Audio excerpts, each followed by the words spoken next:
Hello, everybody! Biscuits boys, friendly neighborhood biscuits boys. We are the Biscuits boys. That's what we're calling us now. This is the podcast Those on Biscuits, which is a weekly talk show where we talk about stuff. And we're talking about Iron Man today. Which we probably will be talking about Iron Man today. It's episode 123. I am one of your hosts, Owen Adams, and I'm being joined by the delectable Jonathan Cadotte. Hello, Jonathan Cadotte. Hello. Yes, delectable. I melt in your mouth, not in your hands. Yeah, well, I mean, I keep asking you not to, but it's if you are new here, can't stop the melty goodness.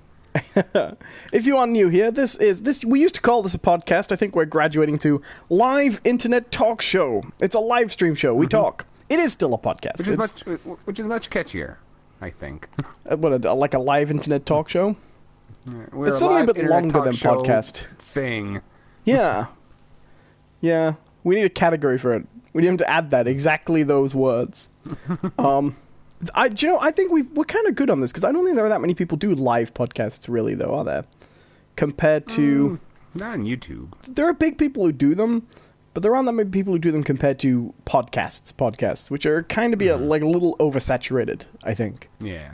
Well, but, I mean, over on Twitch, they have an entire category for gaming talk show. Well, that makes sense. But we're not a gaming talk show. But other than that, how are you, John? What's going on? I'm doing quite well, actually.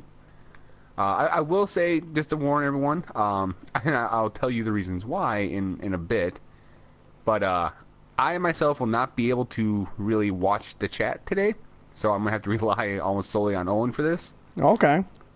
Yeah. I can handle that. Mm-hmm. But other than that, I am doing we got a comment from Alan. It says, Owen's awesome. He's great. Keep up the good work. That's nice. Thank you, Alan. Alan. Alan. Alan. Alan. No, I've been doing pretty good. I guess I'll just get right into it. I went on a bit of a vacation. Nice. Yeah, I mean, when I say how does one go on a bit of a vacation? You didn't do the whole thing. You took a segment of vacation.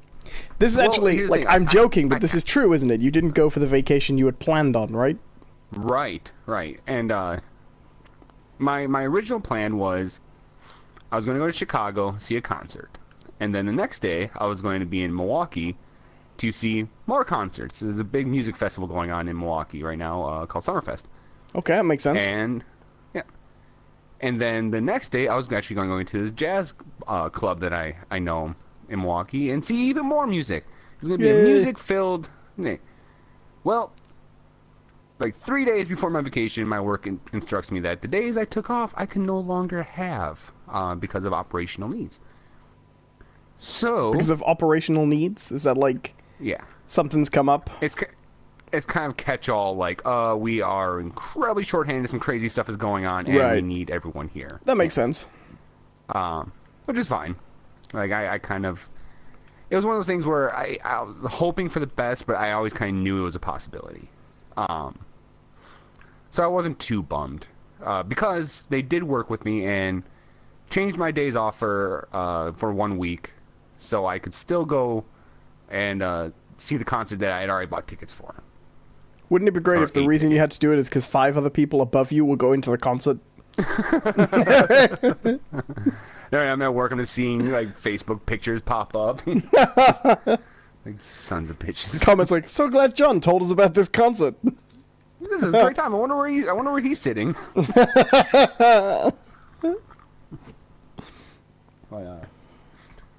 No, so I did still get to go to see the concert, which was a good concert. It was a really good concert. Would you like to confuse and surprise everyone as to what decade they're living in, and tell them who you went to see? I went to see Third Eye Blind. Yes, the '90s alt band, famous for such hits as the Doot Doot Doot song and the Suicide song, also known as Semi Charmed Life and Jumper. Now, you're a Third Eye Blind fan. This is correct, right? Yes, I am a big Third Eye Blind fan, and it's He's one an of those logs. enormous third-eye blind Oh fan. my god! 30 feet tall, looming over the city, singing the Deet Deet Deet song. It's do. Right? I don't know. I don't care about Third Eye Blind. I'm sorry. I didn't learn any of their songs. I must admit, I probably don't know a single Third Eye Blind song unless you sang one for me. You do. Right. Their music. They're that kind of band, their aren't music they? is. Yeah. It's kind of funny that do song has become synonymous with like 90s. So like whenever you watch a movie, it's like flashback 1998. You hear that song in the background somewhere. It's like the establishing shot. Like, oh, this is the 90s. Right. It's the all along the watchtower of the 90s.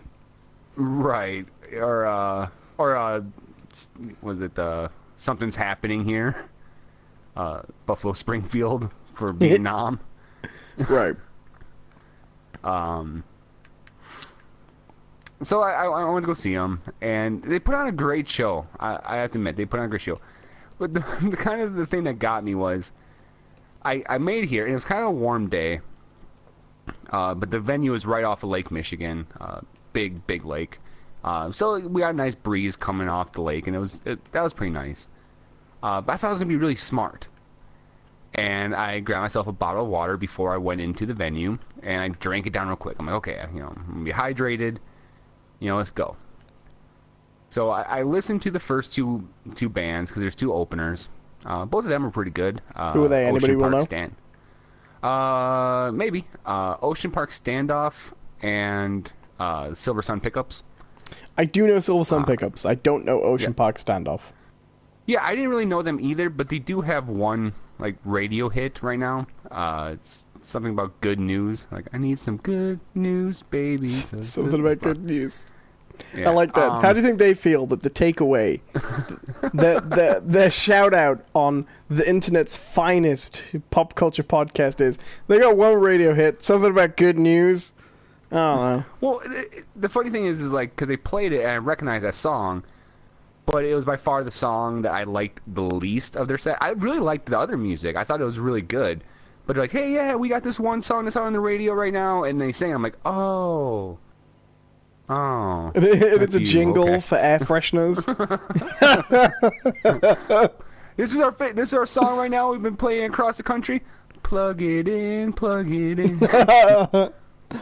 When you need a quote on home insurance. Auto glass specialist. We're the guys in little red trucks. I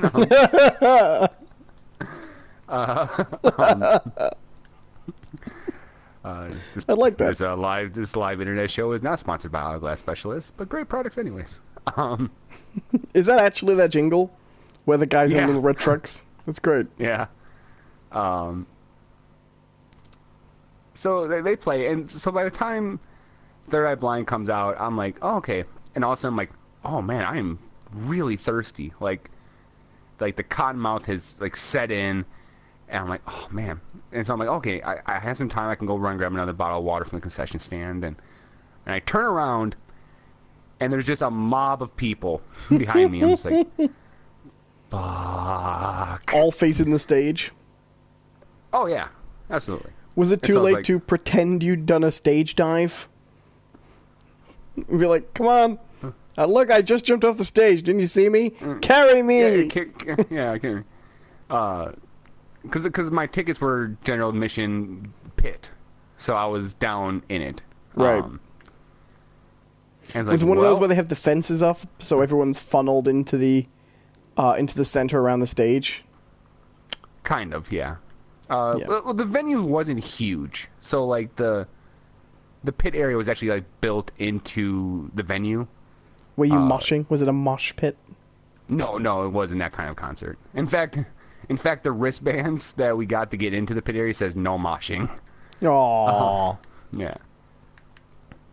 Which is fine with me because I'm beyond my moshing days. We're old, Jonathan.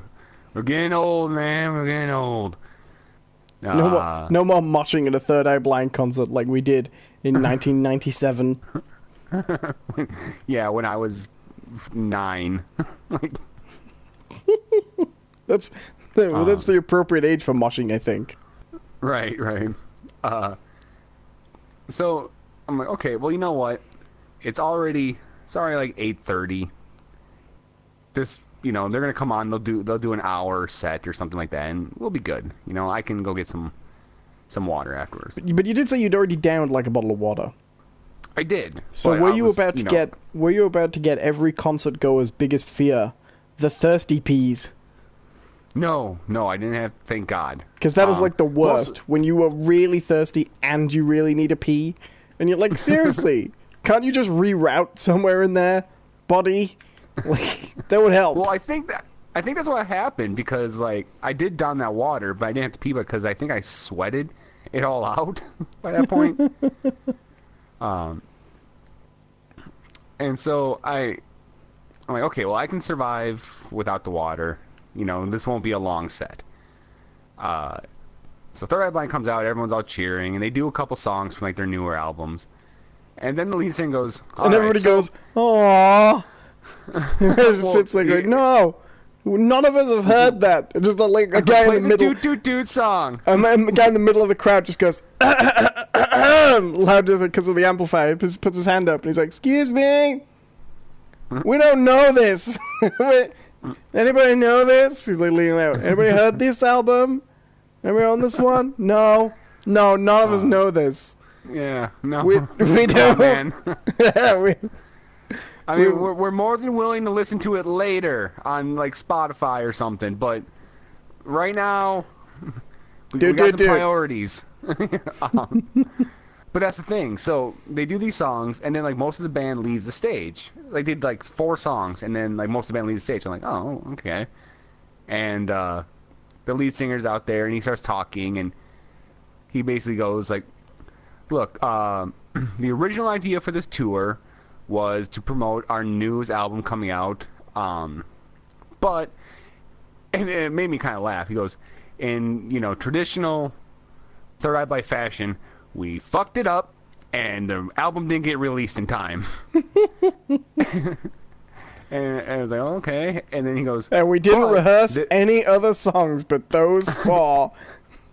He goes, "But this tour also coincides with the 20th anniversary of that first album, the one where all the hits came off of, and that's perfect. He goes, so we decided to, and we've never done this before, and we're never going to do it again. We're going to play the entire album front to back." And they did. They played that entire album. Oh, that's pretty cool. Yeah, it was really, really cool. But when he announced that, at first I'm like, yeah, all right, woo. I'm getting all, and all of a sudden it dawns on me, I'm like, that's like 13 fucking songs. Like, I'm dying of thirst. Like, and all the hits seem a little bit more water themed than they did back in the 90s. hey, I don't remember a waterfall in this track. But no, it was really good. It was, it's funny because like the lead singer, his voice sounds unchanged. Honestly, it sounded. Well, that's like, always good. Yeah, they also did something that I really appreciate, because there's something about concerts that I really can't stand anymore, and I was really happy because the lead singer actually called it out.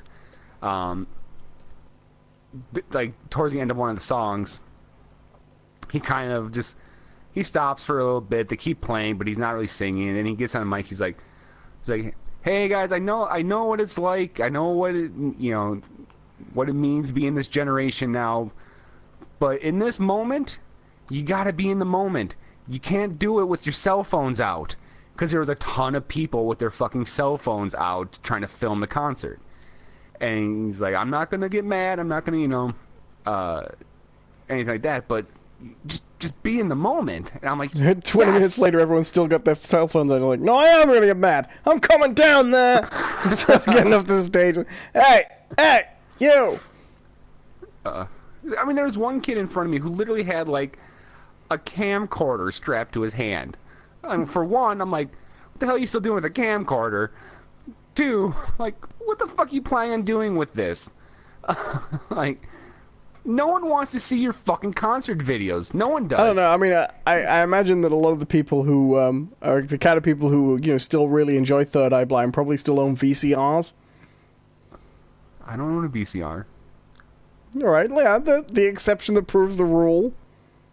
Yes, exactly. Yeah, exactly. Yeah. Sorry, who's winning here? I'm confused. Me. Because you're trying to be an asshole. Hey, I'll say this, okay? For a band that, maybe their heyday was back in 1997, that fucking place was still packed. It was fucking packed. Oh, I can believe it. So there. But no, it was a really good show. There was one thing that kind of got to me a little bit. It was actually during the Silver Sun pickups. They did a great job too. Don't get me wrong, they did a really good job. But I have this thing where I go to concerts, I start to really notice bands' mannerisms when they're on the stage. Right. Because especially lead singers always have like certain like moves they do or like gestures. And what I noticed was the lead singer of Silver Sun Pickup, whenever he would like catch someone in the audience or something like that, like looking at him like directly, he would like do like the weird finger wave thing. Where like he was like trying to say hi to him, but not like waving his hand, but just like moving his fingers up and down. Like you know what I mean? No, and in fact, you made it sound really weird. Well, it's like, he just moved his fingers up and down like a little wave, like a cooey, like that one. Yeah, like what you do like to a baby, like hello. Right, you keep the hands so and you jiggle the fingers like a one-handed little Mexican wave.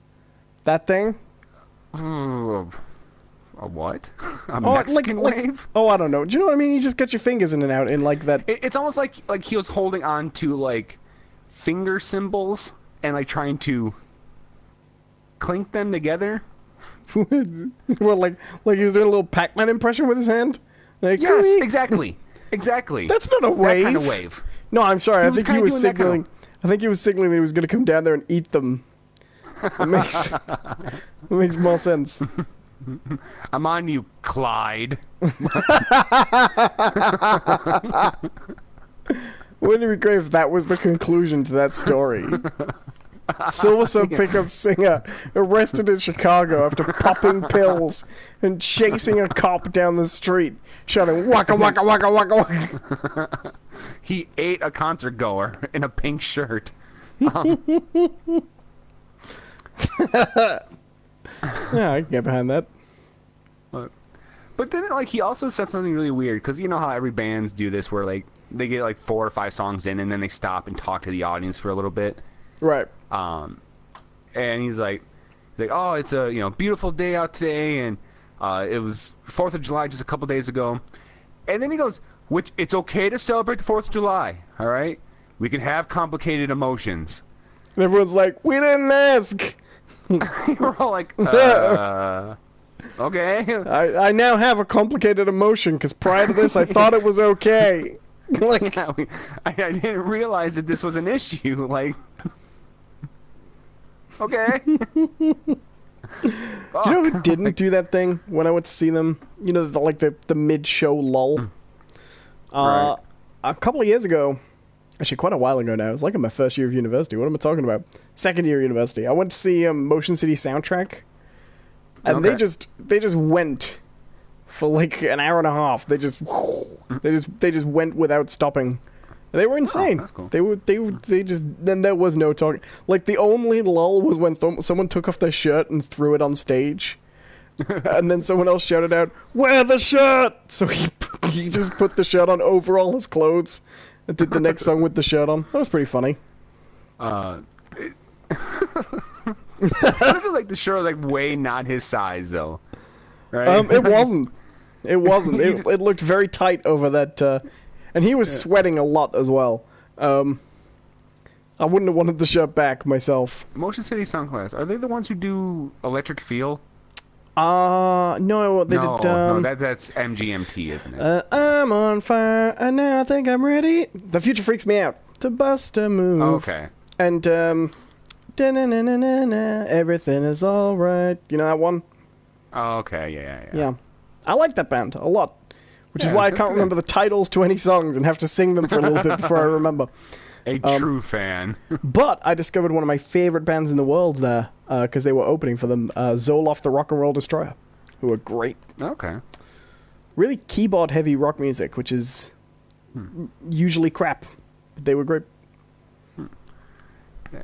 So, yeah, I don't know. I just didn't get it, like, why I needed the Silver Sun Pickups permission to celebrate 4th of July. I was just like, all right. Like, obviously somewhere along the line it's something to do with, like, Oh, I mean, as opposed to other 4th of Julys, this one has been a little bit more turbulent, you know, in terms of, you know, people kind of speaking out against, you know, America. Right, but they're not calling it the Trumpth of July.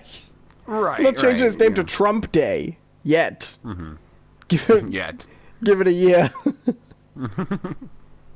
Or so it'll be Ivanka Day, won't it? Yeah, right. But, no, that is kind of weird when people's like, it's okay, and you're like, I know. Yeah. Can you imagine if you were there, like, Stars and Stripes hat, barbecue, and he just comes out and he goes, hey, it's okay to celebrate the 4th of July. You don't have to feel ashamed of that. And you're like, I know! And everyone just turns around and goes, you dick. And you're just like, aw. Right. He said it was okay, but I know that I've done something wrong. The Silver Sun Pickup said it was okay. Why do I feel so dirty? It's like, oh, because you're currently in Mexico. Maybe it was just incredibly sarcastic, and you really should have turned the barbecue off. He was like, no, it's fine. You do 4th of July here. No, continue. No, I know. We've all got a lot of complicated feelings. Turn the fucking barbecue off. Put the charcoal away. Put it down. I just want my hot dog. There's a guy in the front row firing fireworks into the stage. Whee! Okay, no, I changed my mind. This is not okay. Whee! Yeah, no. This is now incredibly dangerous. But the other thing that happened during the Silver Sun Pickups portion of it that made me... because there's always that one asshole, right? There's always that one asshole at every concert where... Okay, there's two types of assholes at every concert. One... the guy who doesn't really read the crowd right and gets way too hyped. Because everyone was into it, but the crowd's kind of more subdued. Everyone's kind of like in their spot. They're all kind of, you know, bobbing head to music. They're kind of moving around a little bit. You know, nothing crazy, you know. It might just be me, but I always feel like the whooping it up is for like a winter concert. When it's cold. Right. But when it's summer, you want to be like, yeah... Third Eye Blind and Lemonade on the porch with the rocking chair. But this guy, he's into it, so he's jumping and he's bouncing off of people and stuff like that. It's like, dude, come on, man. Like, stop that shit. But he was also the same asshole who felt the need to yell out his favorite song after every other song was done. Like... It's like, do you not understand how these work? Like, they have a set list, right? They have the songs they're gonna play, and like after every song, he's just like, "Play Panic Switch, play Panic Switch," and I like that song. I like Panic Switch, but in my head, I'm like, I hope they don't fucking play this song. I would love to hear it, but I think I would love more for this guy to be just steamed. See, I've been too frightened to do that till that time. Ryan Adams kicked someone out of his concert for asking for Summer of '69. Well, that's different. I don't care. I'm not even afraid that like Silver Sun Pickers will get me. I think Ryan Adams will appear. Be like, no, you're out of here. I'd like to think that Ryan Adams didn't even get the joke. He just doesn't like the song. No, he gets the joke. Yeah, I know. It's great. Because there's actually video clip now of him finally performing that fucking song. The funny thing is, right, like, there must have been a point in his mind when that was happening, right? There must have been a moment in his mind where he went, this'll stop him asking. You know? Like, where right. it, like, this will stop the Summer of 69 requests.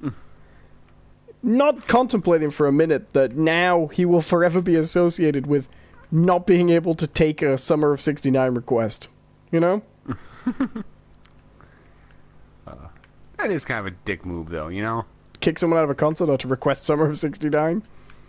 Both. Yeah, oh yeah. Like, I don't mind that he kicked him out of his concert, because I seem to remember at the time, like, he said, oh, looks like we got someone who's in the wrong concert. Off you go. Yeah.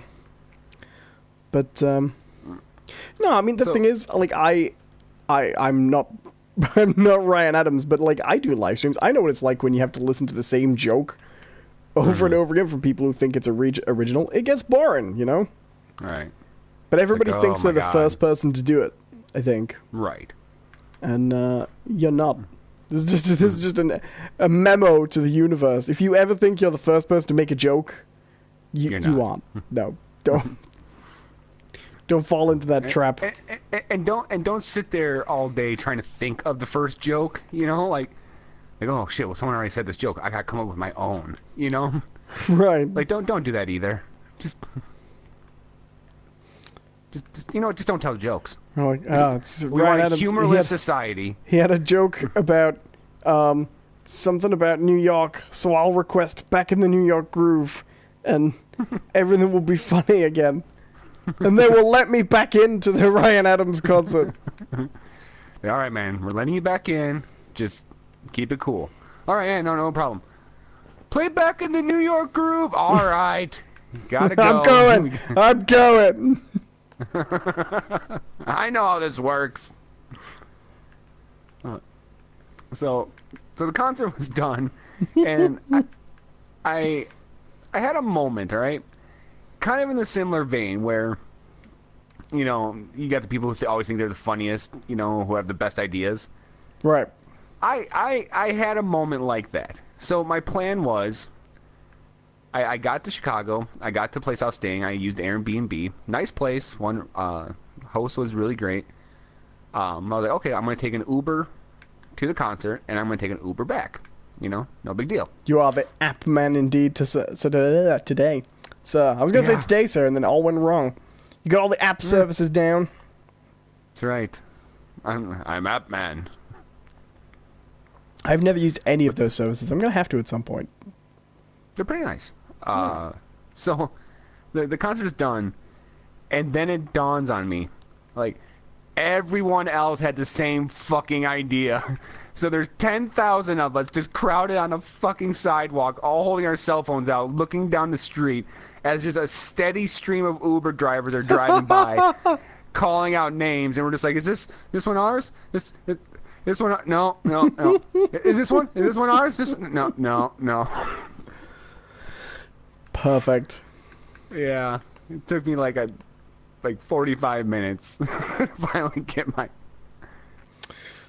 When I went to see Velvet Revolver. I never got my bottle of water either. I went to see Velvet Revolver at the MEN Arena when I was a kid. Mm-hmm. I say when I was a kid. I must have been about 17, actually. 16, 17. But your concept of time and concerts are really fucked. My concept of time in general is terrible. But we missed what was supposed to be the last train home, basically. And the MEN Arena actually has a train station in it. There's a train station that goes right into the arena building. Oh, that's so cool. We couldn't get that one. That was the one we missed because the concert overran. So we had to go and walk to a completely different train station. That arena, by the way, is where that terrorist attack was recently. In Manchester? Yeah. because that when I lived where I lived, in fact, where I live now, that's the biggest arena-sized venue, the nearest arena-sized venue until the O2 was built. Okay. The Leeds O2, not the London O2. In fact, I don't even think that's there anymore. Anyway, so we were heading back, and then we'd missed the train, and there wasn't going to be another train until basically early the next morning. And the train we had to get, we weren't going anywhere near the direction of London, but we had to start getting on the trains that were for getting people into London in time for work, basically, to get a little bit closer to home to start getting in these early morning trains. Anyway, we're waiting by the train that was advertised as the platform it's on. There's everybody, because we're all waiting for the first train out of Manchester, everybody from that concert who is leaving by train is waiting for this same train. And we're all just sat waiting in the station for I think it was about 1 a.m. when we'd finished, and the train wasn't going to be till 4 in the morning. So we're all just kicking around for ages. Everybody's sleepy, nobody's with it, everybody's waiting outside this one train that's supposed to be the right one we're getting on. And after a while, it sort of dawns on the crowd, and nobody's really talking to each other, everybody's with their own little groups, that the train should be leaving in like 5 minutes, and no drivers arrive, hasn't started letting anybody on. And then there's an announcement comes on, and it's really muffled. It goes, "The train to Manchester, train to London King's Cross, has been moved to platform 23. And we're on platform 3. Oh no! And so, in an instant, like 300 people are sprinting through this train station, and everybody knows there isn't enough room on this train for everybody who's got a ticket to leave on this 4 a.m. train, but everybody wants to go home. So everyone is just sprinting from one end of the station to the other, up an escalator that's switched off. Everyone's taking different routes. I see at least 3 people run across a set of train tracks, because it's the middle of the night. So everyone's pushing and shoving and trying to get to these trains for the first time. And, like, we don't have a chance, our group. We were just teenagers. We were the smallest. There were grown men with big beards there shoving children into the train station dirt. And in the end, we get to the train, and we get on it, and everything starts packing on, and everybody's full on. And it leaves, and it pulls out of the station. And then we go back to look at the schedule board to see what the next one is. And it's the wrong train. Oh, God. So this massive people had just basically fought each other to get on the wrong train, basically. That was the express that was only making 2 stops before it got to London. So those people were not off the train until they were in, like, 2 counties down. Oh, I think the next stop was in, like, Kent. It was great. Yeah. And then we sailed on a very empty train all the way home. What would have been great is just, like, if everyone realized at the last minute they're on the wrong train, you just see them all, like, pressed on the glass, like, no! It was pretty good. I'll never forget that. It just announces, like, express train to Calais. What? What? Yeah. We're going to Disneyland! And the Calais, not L.A. No, for Disneyland Paris, you've got to go through Calais to get to it. Oh, okay. This seems to happen with Americans a lot. Do you guys just forget Disneyland Paris exists? No, I know it exists. I didn't think it was near Calais, though. I thought it was in, like, Paris. It is in Paris. Well, it's in Paris's region. It's not dead in the city, but there's no way to get to England. Sorry, from England to France without going through Calais, really. Unless you fly, you know? Fair enough. The train goes through Calais. Because that's where the Eurotunnel comes out.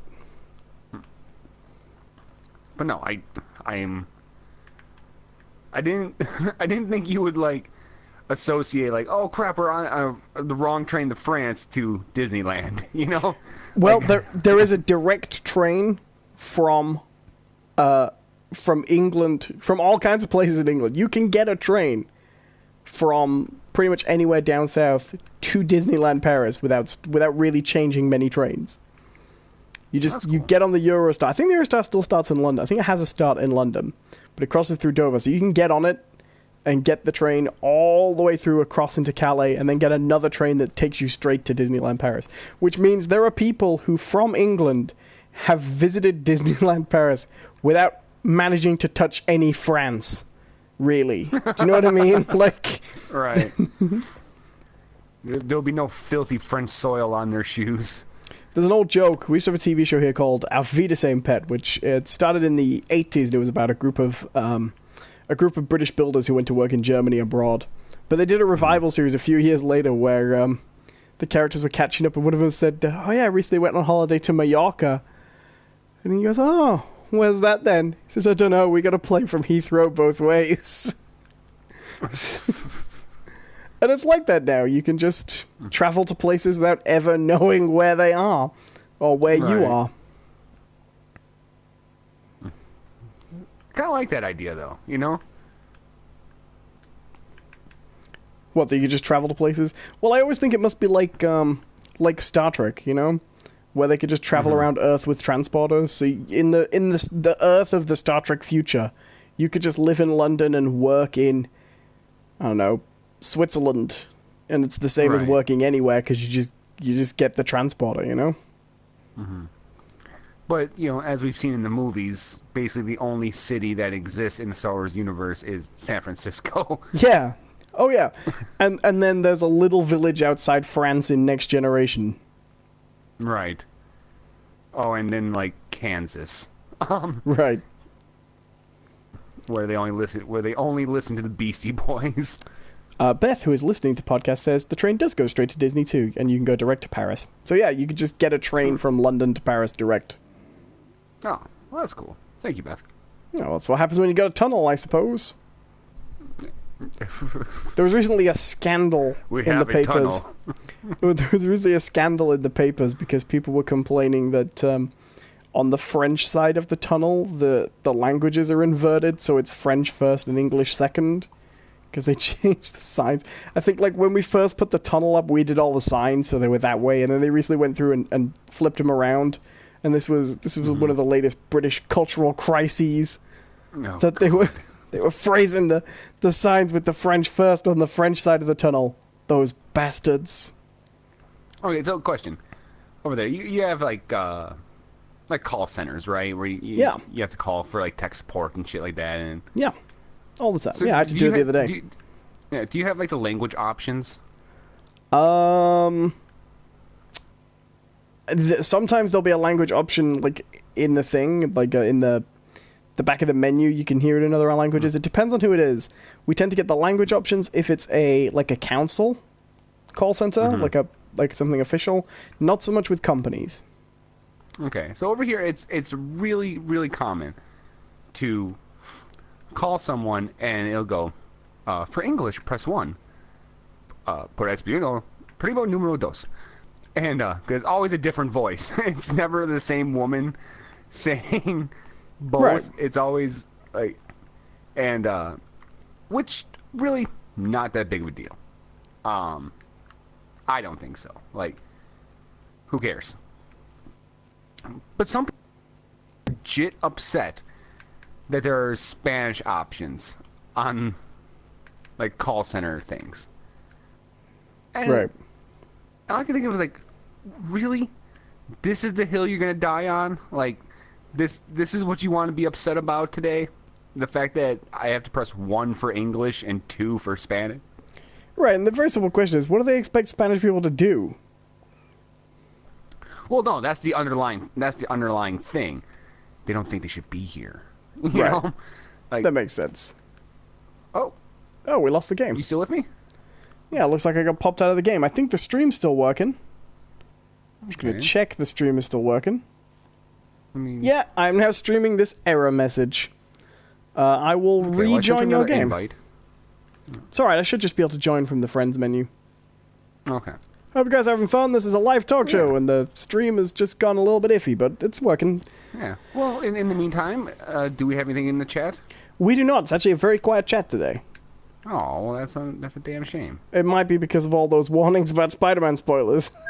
True, which are coming, by the way. They are coming. Should we just get into that? I don't really have anything else to talk about today. Yeah, we can get right into that. We saw a little film, didn't we? We saw Spider's Man, which I've been calling it all week. I don't know why. Spider-Man. Henry Spider-Man. I don't know why that's always funny to just pronounce superhero names like that, but it makes me laugh every time. Okay. Okay, the host has exited the game. Well, should we just stream this menu then? We can do that. I don't mind. Well, hold on. Did you try my new invite? I'm doing it now. But don't talk because they can't hear you when I've got that up. I'm just going to try to get back into the game here, where we use our little studio. You won't be able to hear John right now because when the menus are up, it will not stream a party for some reason. I've yet to figure out why that works. No longer in party due to network error. This is just getting better and better. You left the previous party due to a network error. Hope you guys are having fun. I am really trying to get the game working again. At least the stream is still working. Hope you guys are having fun. If you are new here, this is a live talk show that we do. Myself, my friend Jonathan, we're having a few minor technical issues with the studio side of things. I think this is actually a PSN fault that is not affecting the stream, but is actually affecting the network, because now I am incapable of creating a new party. But hopefully we should be able to hear John again in a moment. Hello to Aaron Critchley. How you doing?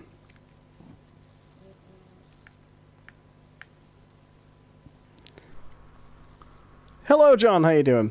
When I tried to follow the invite, it killed my party. So I think this is actually a PSN problem that isn't affecting the live stream. Okay. But might be affecting... Hey, and I'm back. Okay, sorry about that, guys. Hello to Aaron Critchley in the chat. We actually have some viewers. Hey, Aaron. So, Spider's Man. We saw a little film called Spider-Man Homecoming that you may have heard of. As a warning, this is your final warning. There will be spoilers. Yeah, we always talk about movies with the spoilers in, because that's the fun way of talking about them. Yeah. So let's start right at the beginning. Did you like it? Yes, I did. That sounds like a yes with reservations. It honestly is not going to be in my top 5 of Marvel movies. Interesting. Yeah. I did enjoy it. I really did. But at no point while watching this was I thinking in the back of my head, like, this is fucking awesome. You know? Kind of like I did while watching, like, the first Guardians movie or Civil War. You know? There are points in all those movies where I'm watching, I'm like, oh, this is so fucking cool. I didn't get that. I just did not get that with this movie. And not to say it's bad. It is a perfectly fine movie. I had a lot of fun with it. Loved a lot of the jokes. Loved a lot of the little things in it and stuff like that. But just, I don't know. Something about it just did not click. I will agree that I didn't feel like that. But I felt other things that I think made up for it. Do you know what I mean? Like, I didn't think it was very, very cool and awesome. No, not bad, but I did think it was, for example, I thought it made up for cool and awesome in being quite sweet in a way, I guess. Oh, if that makes sense. I mean, I think above all, this, is definitely the closest thing that we have to a Marvel movie for kids, I guess. Yeah, it's definitely aimed younger, but not in a bad way. Right. But there were just kind of some things about it that I was like, oh, okay. Like, I get it, he's in high school. And why are you just staring at the ground, Owen? I'm not, as far as I know. Oh, like in Sorry. No, that was fine. Stream's going really well there for a minute, John. It's just interrupted, don't you? Anyways, there was just a lot of, like, I get it, it's, he's in high school, so you have to have some of that high school angst and drama, but there's some of it where it's just like, like, I mean, like, Flash's character has always been obnoxious and annoying in every iteration of Spider-Man. Right. I mean, that's the point. But he was even more so, I think, in this. I sort of liked that. I liked that he was... So, the 1960s Spider-Man comics, right, has the type of bully that is almost like a glamorized kind of bully, right? Right. Where their bullying is almost, in a way, mature. It comes from, like, an enforcement of very masculine role models. This is the type of person you should be, you know? Whereas this Flash is the kind of bully you actually get, which is just a little brat, you know? Yeah, but you never actually get any sort of... Threat. Well, that, and here's the thing, like, about this Peter Parker. I think maybe the same thing could be said about the Andrew Garfield Peter Parker. But these guys are cool. Like, they're not... There's nothing about them that seems particularly loserish or geeky. Or, because, like, if you look at the other Spider-Man, like, Peter Parker was always a geek or whatever because he was super smart in a normal high school. Like, in this one, they are literally at, like, this prestigious high school for science. Right, because Flash is also on the academic decathlon team. Right. Which should be like popularity suicide.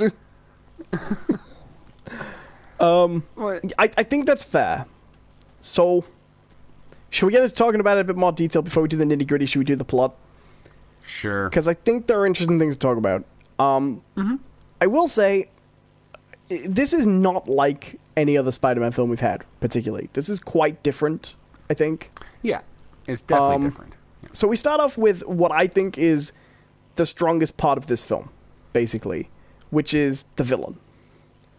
Who we see at the end of the Avengers. Yeah. Basically, we see it's Grand Central Station, isn't it? And it's trashed by Chitauri. Is it Grand Central? It's it's building. Avengers Tower. Isn't the building below Grand Central and then the Avengers Tower? It looked like it inside, but I guess it's something similar. Anyway, so we see a lot of buildings in New York are trashed, and Michael Keaton is there, and he plays Adrian Toomes, who comic book fans will not at all be surprised to know is the Vulture. Right. Spoilers. And he's a salvage guy who is he's put all his money into one big job, which is he's got the contract to clear up the damage from the attack, the event, the incident they call it in the universe. And he's just about to begin. Which at this point is kind of a misnomer because there's been a lot of incidents. Right. And he's just started loading this stuff up when suspicious-looking government agents arrive and tell him that he's got to pack up, and this job is basically now in the hands of the government, and that's it. They can't have civilians doing it, which is a reasonable point when you think about it, because they can't just let civilians have all these alien artifacts, but they aren't particularly nice about it, and he feels grieved. And now later on, though, there's a bit that it kind of ruins a little bit of him for me, but we'll get to that later. Well, there's one thing I think about this villain that's interesting, and this goes into stuff we do learn later on as well, but the motivation of this character all the way through really is he finds out that the company, the people that have got the contract to clear off the stuff, it's an alliance between, well, it's a joining between a government body whose job it is and a company owned by Stark.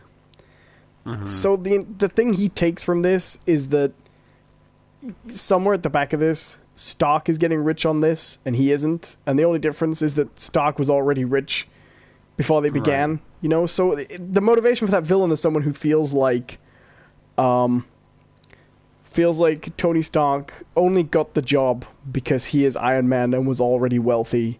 Therefore, he's been wronged. It's a situation of like, well, he helped make this happen. Like, right. He Stark is in part, and then now he's going to profit off of as well. Right. And he even makes the point later on, because, of course, we found out pretty quickly that where he goes with this is he starts basically stealing alien artifacts to sell weapons, to make weapons and sell them. Mm-hmm. He goes into business stealing alien artifacts, making weapons, selling them. And later on, not to get too ahead of ourselves, but when Peter makes the argument that it's wrong to make these powerful weapons and sell them to people, he does call back to the fact that is how Tony Stark made his money. Which I actually thought was great. I thought that was all really... I think this is one of the best villains in a Marvel movie so far. It helps that Spider-Man has strong villains inherently. So okay. I mean, we'll get to this anyways, but I do want to bring this up. There is kind of an issue with his claim, all right? Oh, yeah, of course, because he's the bad guy. Well, not just that, but it's like, there's this whole bit where he has this big speech with Spider-Man, and he goes like, they don't care about us, they don't care about us little guys, and da-da-da-da. Did you see his fucking house? Right. He's got... That's the best bit of it, really. He has more money than Peter Parker and Aunt May, clearly. Yeah. And he lives in a very nice house. And that's the setup for our villain. And one thing I like about this movie, actually, is... I'm getting ahead of myself again, but actually... I think you dropped from the game again. Oh, damn it. I'm just going to leave it off. I'm going to leave it out of the game. I'm not going to risk screwing the party, okay? Okay. We'll do it without a studio. I'll try and get back in if I can. I'll give it a try every now and then. Right. Okay. Hello in chat to Shimon Does Stuff. Welcome. We're just recording the podcast right now. Drop in. Submit the questions. We're just talking about Spider-Man. So, that's our setup for our villain. And then we meet our hero, who is Peter Parker. We get a really enjoyable recap of the events of Civil War, which I thought was pretty nice. And we kind of get into the plot. The plot is actually not that detailed, I suppose. We can get scene by scene later on, I guess, but Peter Parker is Spider-Man. He is being mentored by Tony Stark in his Iron Man persona. And Tony Stark has basically said, look, I am going to give you an awesome Spider-Man suit. You go away and be a hero, and we'll talk later. And in the meantime, don't call me. He leaves Happy Hogan basically as his mentor, despite the fact that Happy seems to be completely and totally terrible at the job, to be perfectly honest. Yeah. He's like a liaison. Right. But he's so not interested in doing it that Peter's like, oh, by the way, it's a bomb and it's going to go off. And he's like, don't call me. Click. That doesn't actually happen, but the scale of it is basically the same. Happy is similar. Totally not interested. Peter feels like he feels a little bit abandoned, like he's been he's got all this potential to be an event. He really wants to be a member of the Avengers, but he can't because Tony won't let him, and Tony thinks he's not ready, basically. Which is a weird thing for me. It's another weird thing, because it's like, okay, well, apparently back when we were fighting an entire team of super-powered people who have the ability to kill and do considerable damage, now we're going to bring in the 15-year-old. But now I'm gonna let him loose on the city by himself and tell him just to calm the fuck down. And I'm like, what? Right. Although he does address that when Peter first gets himself into mortal danger. Peter actually raises that exact point to him, and his answer is, "Trust me, Captain America wouldn't have laid you out."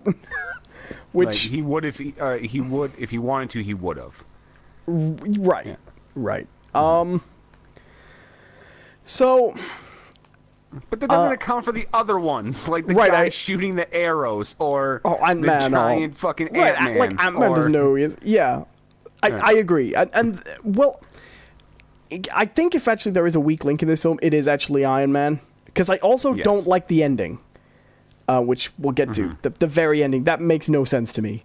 Like, it's actually, I think it's a case, we'll get to it, but it's a case of choosing to do a joke in a way that creates narrative problems. Right. But, so, Peter Parker Spider-Man, he's just dicking around doing his basic attempts at superheroics, but he doesn't have a chance to do much when he basically comes across a robbery, which is being performed by people wearing Avengers masks, which is probably the moment where Spider-Man gets the most, like, Spider-Man bantery, you know, it's the most... It is the most Spider-Man-y fight. He foils this robbery, but it turns out that the bank robbers are armed with high-tech weapons, basically. Right. He tries to get Iron Man interested, but Iron Man's not really very receptive. Happy Hogan's not taking his call, so he starts investigating himself during a subplot where he's going to show up at a party as Spider-Man to prove to his friends that he knows Spider-Man. He sees one of the weapons being fired in the distance. He goes off to investigate, and he gets into his first fight with the Vulture, who basically tries to kill him there and then. Kind of, yeah. Drops him into the water, where he is rescued by... Well, no. Remember, he didn't get dropped. The parachute kicks off. Oh, okay. Yeah, Spider-Man's suit has a parachute, apparently, that deploys when he got to a certain height. And the drag from Right, that... and then he can't swim because he's underwater. And he's wrapped around him under the water. I do remember that. If I forget the details, I do apologize. But so he's in mortal danger where he is rescued by not exactly Iron Man. I thought that was quite a funny moment where he's giving the lecturing speech and he hasn't even been bothered to show up in person. Right. But he's saved by... which I absolutely saw coming. Oh, obviously, yeah. Yeah, he's saved by... And it works for that moment later on when he says, if you cared, you'd actually be here. And he is. That works. So he's saved by Tony, who basically says to him, "No, don't do this shit. You know, it's not safe. You're just a kid. Be careful." And like, I'm kind of with you. I feel like I think in this film you were supposed to feel like Spider-Man was in the wrong, but I didn't. But he's not. Right, because the simple fact is, Tony isn't paying much attention. You do find out later on that he has been listening. But he doesn't. But a lot of it, then it would have all been avoided if he'd just said to him, "Okay, I'm looking into it. Leave it with me." But he doesn't. So Spider-Man thinks nobody's investigating the weapons. He thinks nobody's investigating the Vulture. But in the aftermath of the crime, he finds basically a remnant of one of the high-tech weapons. And he also gets... Oh, yeah, this is it. He gets one of the power units. And he and his friend Ned start to study it. Basically, see if they can figure out what it is. While they're studying it, I'm doing it in brief because I don't want to take this as long as we normally take when we do these. Two thugs from the Vulture's gang basically track the weapon to the school. Spider-Man gets a tracer on them, and they figure out that they're going to... Is it Maryland they're going to? Yeah. Basically D.C. Yeah, so they jump on a school trip to Washington, D.C. so that they can track them down. Convenient. Yeah, conveniently there is a school... That was convenient. There is a school trip to Washington, D.C. at the same time, so that where they're supposed to be going to an academic event with the quiz team, basically, that that Peter was a member of. They get to Maryland. Peter goes to investigate the crime and gets himself locked in a warehouse overnight, which I actually liked. I thought that sequence was one of the strongest when he's in the warehouse getting to know his new AI, because... I mean, we should probably go to the whole training protocol thing, but that's not actually that relevant. We can talk about that when we're going into stuff. So that's the weird thing about this movie is, like, I think maybe one of my issues with it. I think out of like most of the Marvel movies, I mean, I could probably point to a different one too. I almost want to say that this is one of the least tightly scripted Marvel movies. It just kind of goes. Well, I think in some ways it's very tightly scripted, mostly to do with Michael Keaton and that character. Well, to the point where it's kind of like, oh, we need this to happen, so this happens. That's fair. You know, it's just one of those things where, I mean, yeah, I get it that all these kids at this school are very smart and they're all science geeks and stuff like that. But like, Ned and Peter straight up hack his suit, which was designed by ostensibly like the smartest person in the Marvel universe, you know, cinematic universe. You do end up in this position we use where a laptop. You do end up in this position where the question of it's like that bit in the first Iron Man where he says Tony Stark managed to make one of these reactors in a cave, and the guy goes, "I'm not Tony Stark." It's not about being Tony Stark. It's about whether you're a main character or not. Right. And I think that's fair. But I do actually like the suit. And I like... Because the thing is, it's totally in keeping. If Tony made Spider-Man a suit, it would have all that superfluous shit in. Oh, absolutely. And I liked that. And I liked that it gave you a chance to see Spider-Man still be Spider-Man, but doing things you've never seen him do before. I do really, really enjoy the running bit with the one-shot kill. Right. No, stop trying to kill him. I like when, because for people who haven't seen it, he finds out that his suit has a training protocol in, what is it called, like, training wheels program, where he's not allowed to use half the stuff that's in his suit, and he deactivates it, but when he deactivates it, the suit assumes he knows how to use all this crap. Yeah. And it keeps setting his webs to useless webs. Like the taser webs. Right. Which I liked that stuff. I liked the gliding set a lot. But so Peter goes to investigate. Sorry, I do want to say this. This is something I actually did appreciate about the movie. I do like how much they kind of show that, you know what, he's not exactly great at this. No.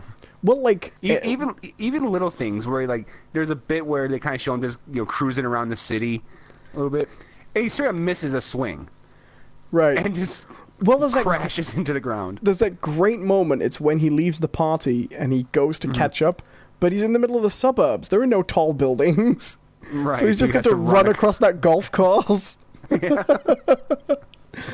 And even when he gets to a more popular area, every single house he swings on, he destroys in some way. Right. Like, he never gets called on it, of course, but... it's clear that it was made by people who really love Spider-Man. So they get to DC, he goes to investigate the crime and gets himself locked in this warehouse. Meanwhile, while he's locked in this warehouse, he starts going through the crates to see what's in there. And he finds more of the energy sources, and he's got his suit's AI. He asks it what they are, and it turns out they're explosives, alien explosives. Right. And so his friend Ned is basically carrying around a bomb, and they do mention casually that it's gonna explode if it gets exposed to radiation. Yeah, and then they immediately cut through them going through an X-ray scanner. Because they're going up the Washington Monument, that's right, isn't it? Yes. The teams won the quiz, they're celebrating, they're going around DC, they're going up the Washington Monument. By this point, he's managed to get out of the vault by hacking the door, and they are... which is a good scene, actually, when he's just got the little calculator and he's running I quite like that. He basically catches various modes of transport to get to the Washington Monument before this bomb goes off, but... he's too late, and it explodes while they're in a lift, and we have basically probably the main sort of rescue scene of the film, I'd say. This or the ferry. Yeah, that's true. It has, right off the bat, this has more rescues than we're used to in Marvel films, I'd say. Yeah, okay, I will agree, because it's the same thing I really liked about Wonder Woman, is you actually see Peter doing heroic shit. Right. And caring about people. Not just fighting a bad guy. I really liked his relationship with the man who owned the deli. Yeah. I thought that was nice. He's... Delmar. Yeah, he is completely Peter Parker, where it counts, though. You know what I mean? I like this character a lot. So he the power thing goes off in the lift. It starts to break the lift. Spider-Man has to rescue the lift, and they actually tackle something I quite liked, which is that it's not that easy to just break into a building, even if you're trying to save people. So he has to climb to the top of the building, which takes a long... Like, someone must have pointed out, if Spider-Man needs to get to the top of a building, like, climbing's not that fast, even when you can stick to walls, you know? Right. It takes him a while to get up there. When he gets up there, he's never been so high, so he's scared of heights. And, right. And that's the kind of funny thing they do with this is... Because you don't see this in the other Spider-Man movies, where, like, he's immediately on top of the Chrysler building. You know, and he's right. No problem. It's like, if you've never been up there, like, yeah, that might be a little... Well... But also, like, because I remember there's clear scenes in other Spider-Man movies where, like, his like, ability to climb on walls is basically, like, I can do anything vertically as I would horizontally. Like, there's scenes where he's, like, just, like, running, like, he'd be running on the ground up buildings, and, like, you don't get that in this one. He actually has to climb. They do show him standing horizontally at one point, but it's actually just, like, a gag, which I like. Right. Also, like, I don't think there's I haven't seen Amazing Spider-Man 2, but I've seen all the other Spider-Man films, and I can't think of one that has less web swinging in it. Right. Just the swinging from rooftops. That doesn't really happen in this film. There's no scene where he is just doing that, you know? Right. For the hell of it, yeah. Yeah. Or very acrobatically. In fact, he doesn't even go into the city that much. You know? Which is funny how, like, little acrobats they did, considering Tom Holland, the actor, is actually, like, an Olympic level acrobat, you know? He's a gymnast. But it works for the fights, I think. Yeah. So he rescues the lift, we know, but like we know he's going to rescue the lift. It's a good scene. I think it's a pretty good scene. He rescues the lift. They all go home, and I have forgotten what happens next. So. Okay, what happens next is actually what we get. I don't know why this surprised me so much, but I will admit I was surprised. What happens next is basically the ferry scene. Yeah, well, I'm sure I'm missing something of how they get from there. Because they go home because Tony Stark calls him and actually congratulates him, right? Yeah, but he's on his way somewhere at the time. And, of course that's what he finds out when he tracks them to the warehouse while he's there. He finds out... I should say he got locked in that warehouse because we see how they're stealing the guns. They've invented a machine that basically lets you pull stuff through walls. Right. And he ends up in the truck like that. And they find out the next deal's going to be on that ferry, basically. Right. And they do the... Spider-Man goes to bust up the deal. The FBI's actually, there. We should talk about the interrogation scene. That was pretty funny. Yeah, he finds out that there's an interrogation profile on the... I like that. Yeah. And it's basically... it's like, would you like to turn on interrogation mode? Yeah, I guess. And it just gives him, like, the Batman voice. He's like, I need to know where they are. And the guy's like, I heard you the other day. You didn't say anything like that. What's... Yeah. And it's Donald Glover. Which I think is a good addition to the cast because of what happened with Amazing Spider-Man. Right. Well, that character he's playing is Miles Morales' uncle. Oh, is that? Yeah. Yeah, because he says, I've got a nephew that lives in Queens. I don't want guns like that on the streets. That character is... Because you remember Miles Morales has that criminal uncle. Yeah. He's that character. So yeah, if you don't know when Amazing Spider-Man was coming out, the one with Andrew Garfield, there was a very strong push from the internet or whatever, because honestly, I think people were getting kind of tired of Peter Parker. They wanted a Miles Morales movie. For those of you who don't know, Miles Morales is the was a replacement of the Ultimate Spider-Man. Long convoluted, but they wanted Donald Glover to be Spider-Man, and there was push, and then it got to the point where even Donald Glover's like, "Oh yeah, if they ask me, I'll do it." And in a move that kind of shocked no one, they went with the white guy, you know? Right. So to turn around and then include Donald Glover in this one, I think was actually pretty cool. In a Miles Morales related role as well. Mm-hmm. I mean, because at this point, Donald Glover is simply just too old to play that character. Yeah. I think Miles Morales is actually he's actually in the main Marvel universe now, right? Didn't he? He came through. Yes, he is. Yeah. And they just have two Spider-Man in there, right? Is that? Mm-hmm. Yeah. Which is interesting. So he finds out that the next deal's going to go down on this ferry. At this point, he still doesn't know the Vulture. We've spent a lot of time with the Vulture outside of makeup, but this is the first time. Mm-hmm. He goes to the ferry. He sees the Vulture waiting with them. He tags him. Doesn't know he's the mastermind yet, but he watches the deal go down with, by the way, Mac Gargan. I thought that was a nice touch. Yes. Mac Gargan is there to buy superpowered weapons. Mac Gargan, who is the Scorpion, who later then became Venom, and I think he's now Scorpion again.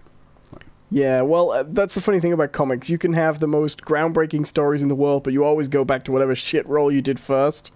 Right. Whatever you were most famous for, you will end up doing it again in some day. Right. Spider-Man witnesses the deal. He tries to break it up. It turns out the FBI are on the boat as well, and they've been watching the deal the whole time. And the Vulture appears to fight off Spider-Man and tries to attack him with a gun, which Spider-Man tries to retrieve with his webs, which ends up splitting the boat in half. This, to be fair, Spider-Man did kind of mess up here. This is kind of on him. The futuristic weapon basically cuts the boat in two, and we actually see entwine. I actually thought one of the nicest uses of, because when they gave Spider-Man an AI, I was like, I hope that doesn't stick around too much. Mm-hmm. But actually, she get it, stick around. Yeah, good. Well done, sir. She helps him plan a rescue operation. He webs up the middle of the boat and tries to save it, and fails, actually, which I thought was a brave... Well, it's funny because he actually does okay, and all of a sudden the AI goes, "Congratulations, you were 98% successful." Like, what? 98? And then the fucking boat starts to fall apart again. Right. See, the funny thing to me is, I want to know where they're calculating that, because to me, that's 0% successful. Right? Like, right. You either save the ship or you don't. But well, that's the weird thing about like probability, right? Or any sort of like, because you always have to look at like I was actually talking to someone about this the other day. Is like if you look at the lottery, right? There's two ways you can look at it. They give you the odds, which is like, oh, you have 1 in 688 million, chances to win. Or you can look at the other way. You have a 50% chance, where it's either you win or you don't. Right. And one of them's wrong. Statistically speaking, one of them's wrong.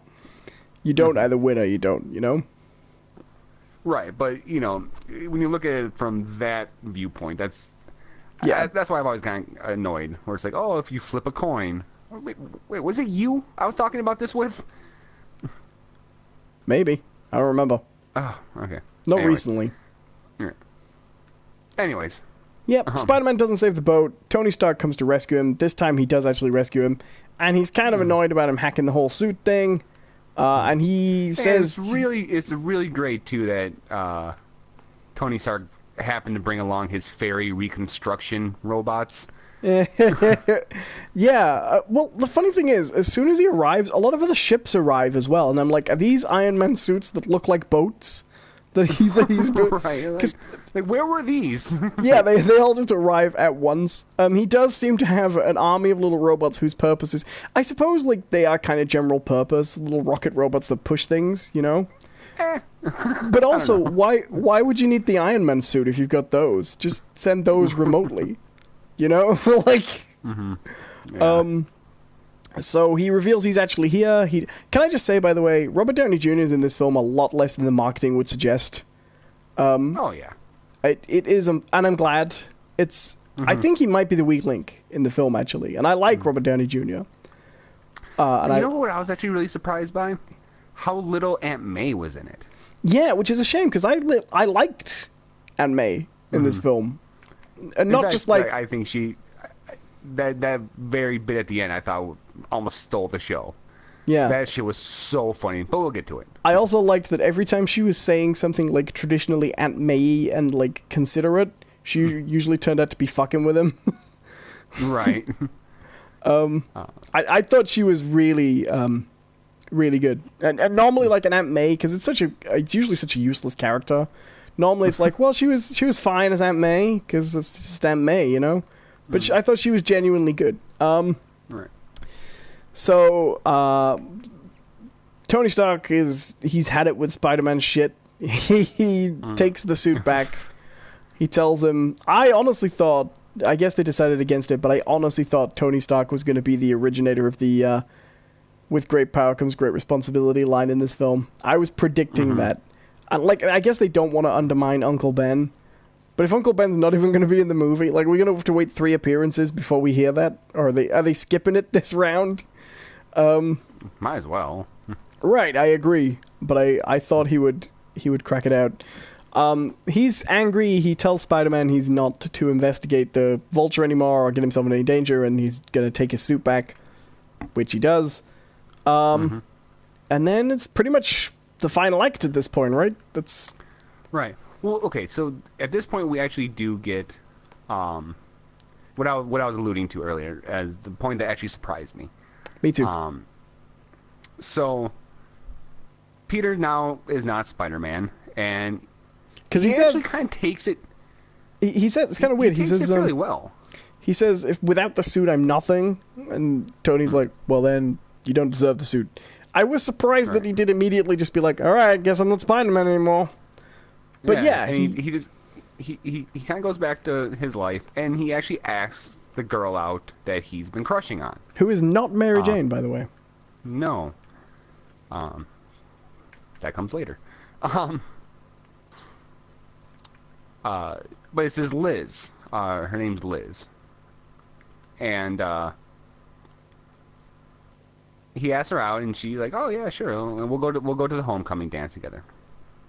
And you know, it goes on, just more normal stuff, and he goes to pick up Liz at her house for homecoming. And this is it. Like, I don't know why this shocked me. Like, I feel like this was, like, telegraphed every step of the way. Oh, it caught me off guard completely, too. And I like it. Yeah, it actually made a really cool dynamic. I'll tell you, say what it is, and then I'll tell you what my immediate reaction was. Okay. So he goes to the door, he rings the doorbell, and the door opens, and bam, Vulture. Right? Not dressed as Vulture, but it's Adrian Toomes. Who turns out to be Liz's father. My first thought was, he's found out who Spider-Man is and attacked his girlfriend in her home.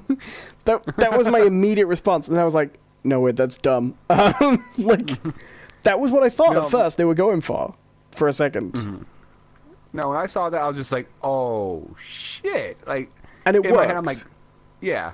Because you're right. He's got a lovely house. It's a beautiful house. And it brings home everything that's wrong with that character. That he isn't the innocent victim he sets himself up to be a little bit, you know? Right. Because the whole thing about Toomes, I definitely think he's the standout of the film. Which, who was expecting that from the Vulture, really? Right. He feels like life has victimized him, but he's living better than most people at that school, you know? Right. And yes, he turns out to be Liz's dad. And, do you know what else I like? Do you know what else I really like? What's that? Peter's shocked. I think they wanted a little bit of the Willem Dafoe from the Raimi movies, you know? Because they've got lots of Peter stood in shock, and he knows, but he doesn't know. I like that the way it goes next is The Vulture drives them to the dance. He's the chaperone, kind of. He's driving them to the homecoming dance before he goes out of town for one last job. And while they're in the car, they start talking. And what I like is Toombs just figures it out. Not from anything complicated. He just figures it out because it's obvious. Because he's just got enough information to reasonably figure it out. And you can see... Because Liz keeps on talking about, like, you always disappear. You're always going off somewhere. And, even at my party, you disappeared, which happened to be the same night that Vulture and Peter first meet. And then he just asks simple questions like, were you there in the... it must have been scary when that lift went down. He just figures it out. I don't think I've seen a reveal happen like that. I've never seen a villain just figure it out from just, like... And it's actually very well acted, too, because it's not... It's very subtle, like, that he's figured it out. There's a lot of eye motion, a lot of, like, and Peter knows that he's onto him, but he can't lie because Liz is next to him. And you see that's going through... And then he just... When they drop him off at the dance, there's no games, There's no, like, I won't let on that I know. He sends his daughter into the dance. He says, I just want to sit alone and talk to Peter for a second. And he just turns around and says to him, look, I know, you saved my daughter's life, so I'll give you one chance. But if you get in my way, I will kill you. Right. And that's it. And then this is like the most Spider-Man moment at all. Like, he's got an opportunity to just let it go and leave it and live his life and have fun. And he just walks in and he says to Liz, I've got to go. And he runs outside to do the right thing and immediately gets dropped on his ass. It's not a shocker. Right. It is the most Spider-Man moment of all. When he goes, he does the right thing, and he immediately is made to suffer for that. Yeah. I did actually like the inclusion of the shocker and how they included him. Right. And immediately replaced him as well. Like, Right.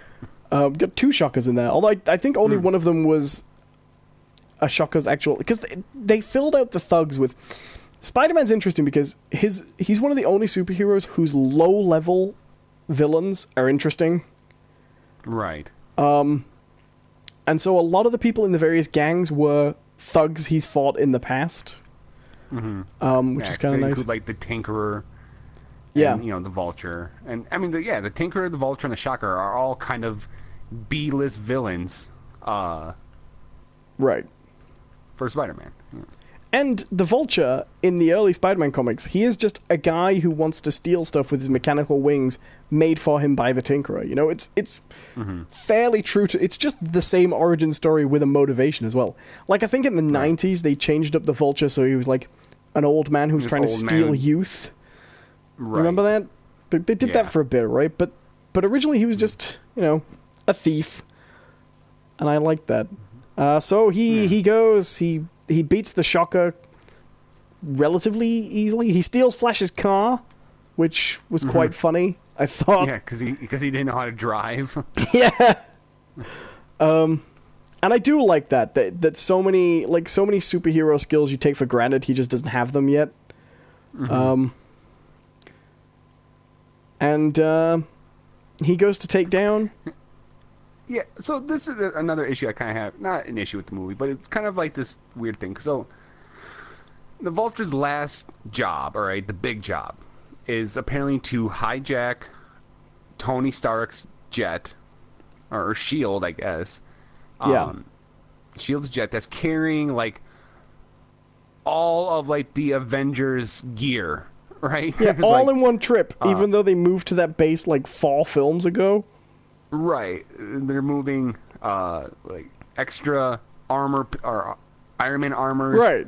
They're moving... Operation Eggs in One Basket. Yeah, basically. Like Thor's belt. They mention a prototype for Cap's shield. How much are you willing to bet that's going to be the heater from the most recent series?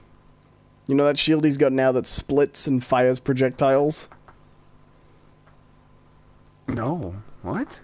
In the comics at the moment, recently, Captain America had a shield that was shaped like his old shield, not round. but shield shaped. But it would split into two and be a bit of armor on each arm. And then when you combine them together, it would fire a beam. Okay. But then why is he even making armor for Captain America at the moment? How awesome, by the way, total detour, but how awesome was it that videos? All the work of the school is shipped off to a series of state-endorsed Captain America videos? And with the guy in the gym's like, I'm pretty sure this guy's a war criminal now, but I'm mandated by the state.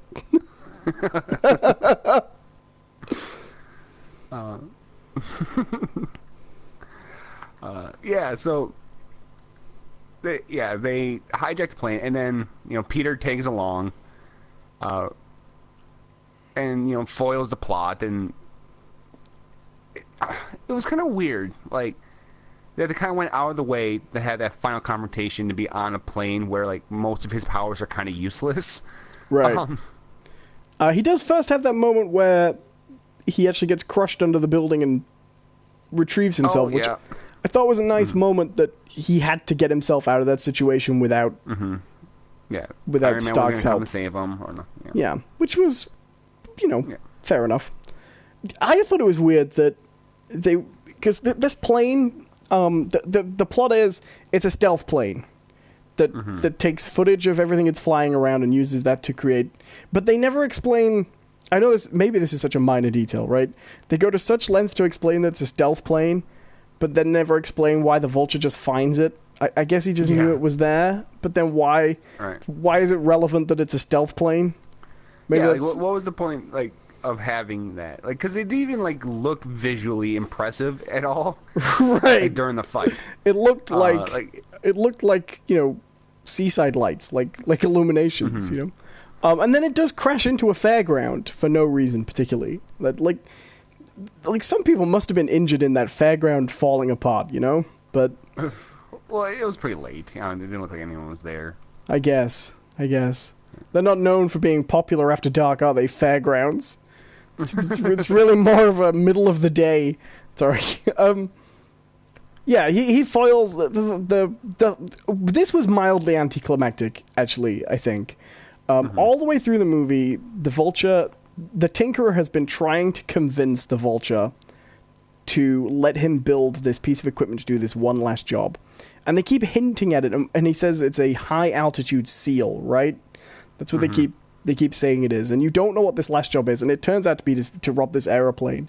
And the high-tech equipment seems to be, I can make your wings just fold around the plane and form a tight seal, and then you'll just be able to put the thing on the back and get in. But, the plane was autopiloted, and they got in. Couldn't they just, blast a hole in the side and... No, yeah. and seal it up with something? Anyway. So they break into the plane, and Spider-Man stops them. And then they crash the plane on the ground, and he saves his life. He saves the Vulture's life from... Well, this to me was slightly unclear. Because the Vulture starts to fly away, and then Peter says, your wings are going to explode, because they were, sparking a little bit. But they didn't look that much like they were going to explode, to be honest. And then they didn't really explode. He just sort of fell. Yeah, just yeah. And also, he was basically fine. And Spider-Man just carried him away, and then they laid next to each other and laughed like the end of Lethal Weapon. I thought one of them was going to say, I'm too old for this shit. That end sequence I don't think is massively strong. But, and then, they go home. Yeah. You find out that, it's Liz's dad, and she's now moving to Oregon. Which she's not happy about, but she tries to put a brave face on it. And it's funny too. In that moment, she's clearly the one who's in the middle of an existential crisis. You just found out her dad's this super villain who's killed people and everything like that. But she still has time to give Peter Right. like life advice. Because Peter's like, awesome, someday, you know, and he's not a nerd like, at all. oh, You're right, he's not that nerd. Not nerdy enough in this one. It's one of those where people talk like they're unpopular nerds, but you don't really see it. Right. I still think this is better than the Amazing movies for that, though. I feel like... I don't think Andrew Garfield was a very likable Peter Parker at all, to be honest. No, me neither. So... But we do towards the end get the reveal about who's been hiding under our nose the whole time, right? So through the whole movie, Peter's had this sort of friend, Michelle, right? This was obvious, right? Though, like this one didn't catch you, did it? I saw this coming. Yeah, I did. But she was actually really good. Oh, I like her character a lot. Oh, she was great because she's like this antisocial, kind of self-righteous teenager that exists. Like I knew people like this, you know. Like I think my favorite moment with her is they're at the Washington Monument. And he's like, "Oh, you're not going to come up?" It's like, "No, I don't really want to go celebrate something built by slaves." And the teacher goes, "Well, I don't think the Washington Monument was built by slaves." And he looks over, and the security guard's like, "Yeah, it was." It's a great moment. Yeah. And but with the other girl now gone, who was the captain of the academic decathlon team, they're like, "Okay, well, I'm going to nominate Michelle here." And she goes, "Oh, well, my friends call me MJ." Which, if you don't know, has always been the nickname for Mary Jane Watson in the comics. Which makes me wonder, is her name Mary Jane still? And she just prefers Michelle? I mean, I'm assuming it's just Michelle. I guess. Doesn't really work, though, does it? Well, it's that alluding to what it is, but clearly we've changed things. This isn't, It's closer to at the end of Dark Knight Rises when he says his name's Robin. Right. I suppose. And then what else we got? So here's the scene I don't like. Okay. In a thank you for doing the right thing, Happy gets in touch with Peter in a scene in the toilets, which was pretty funny, to be fair. And then he drives him at State, where they're basically going to the new Avengers base, and Peter's like, "This is it, I'm going to be an Avenger." And he meets Tony there, and he gets a thank you for a job well done. He gets the whole wrap-up, of, you did good, kid. And then Peter's like, Tony's like, "And there you go, now you're going to be an Avenger. There's lots of reporters on the other side of the door." And he shows him a new suit that looks a little bit like the Civil War suit. But funnily enough, that's probably not the one we're going to get in the next movie, because that's not the suit he goes away with at the end, is it? Nope. And he says, "There you go, you're an Avenger now. If you come with me through this door, we'll do a press conference." And he turns it down. He's like, "No, you know what? You're right. I wasn't ready. I need to learn to be a better street-level hero first, And he goes away. And then he's like, "Yeah, there wasn't actually any reporters there, were there? That was just a test." And he's like, "Oh, you got me." And then this kind of bugs me, because then they revealed that there were reporters there. Yeah. And Pepper Potts shows up, but that doesn't work. Do you know what I mean? Like, right, because I guess I kind of agree. It's like, why did you go in the first place? Like, why did you take this trip to the Avengers compound? I could understand if he hadn't made his decision yet. That's fine. What gets me about it is the lesson doesn't work if Tony was willing to sign him up at 15. And what were his actions throughout the whole film about? If he was, do you know what I mean? It doesn't make sense for me. Well, I mean, and it all comes because he wants to make that. They want to make that joke, but that joke clashes with the message of the film. Differently. Okay, I read it a little bit differently because. Like, I kind of got I don't know if they outright said it or whatever, but it wasn't like, "Oh, we're going to put you by our team," but it seemed like he was bringing him there for more training. Like clearly the kid showed... Oh, fair enough. Enough, grit and determination and what have you to foil this plot and on his own basically and save the day. So now, okay, he's graduated to a point where we can now train him with the other Avengers. All right. Well, I think I still have things to say about this film, but we have some questions. Do you like these questions, and then we'll do it? Yeah. These are all from Shimon Does Stuff. How old were you when you learned how to ride a bike? I was pretty young, actually. 5 or 6. Well, I was living on the Isle of Lewis at the time, and I remember the bike to this day, actually, because it was my first bike. And it said something like Jungle Club on the side, and it was green and had like animals, like snakes painted up the bars and things like that. It was a jungle-themed kid's bike. I must have been about 6 years old, because I was living on the Isle of Lewis at the time. Shimon says, have you ever taken karate lessons? I did Taekwondo for a little bit. And I have not. How old were you when you found out that Santa wasn't real? Jeez. It's really... Wait, Santa's not real? No! My life is a lie! I don't know. I don't know, maybe like... I think I had already worked it out myself, but I think I was probably around 10 or 11 when my parents were just like, oh yeah, it's not real. Like, oh, okay.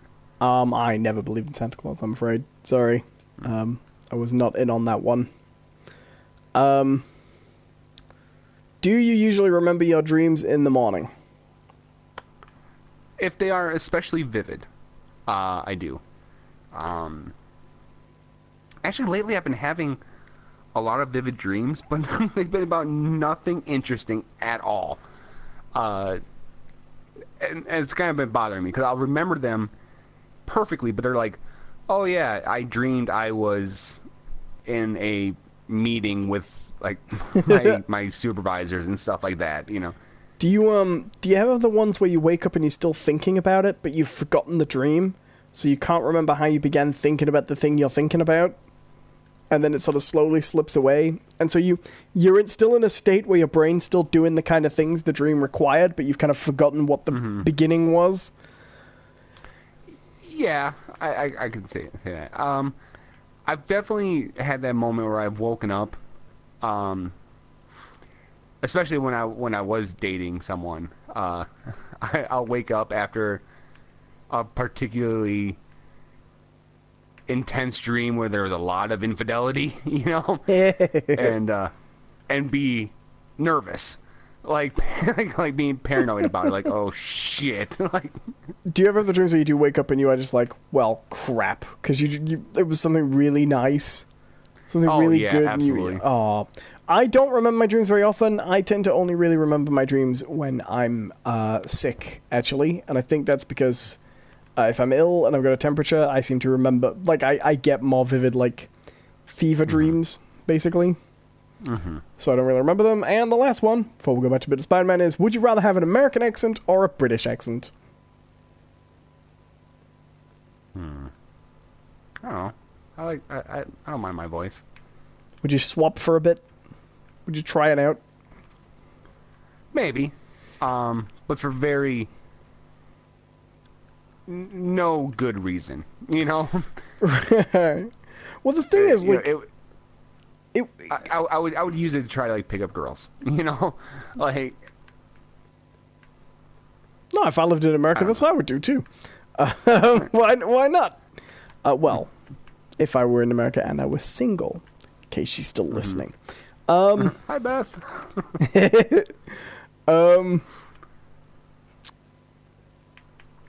I don't know. Is that a thing over there?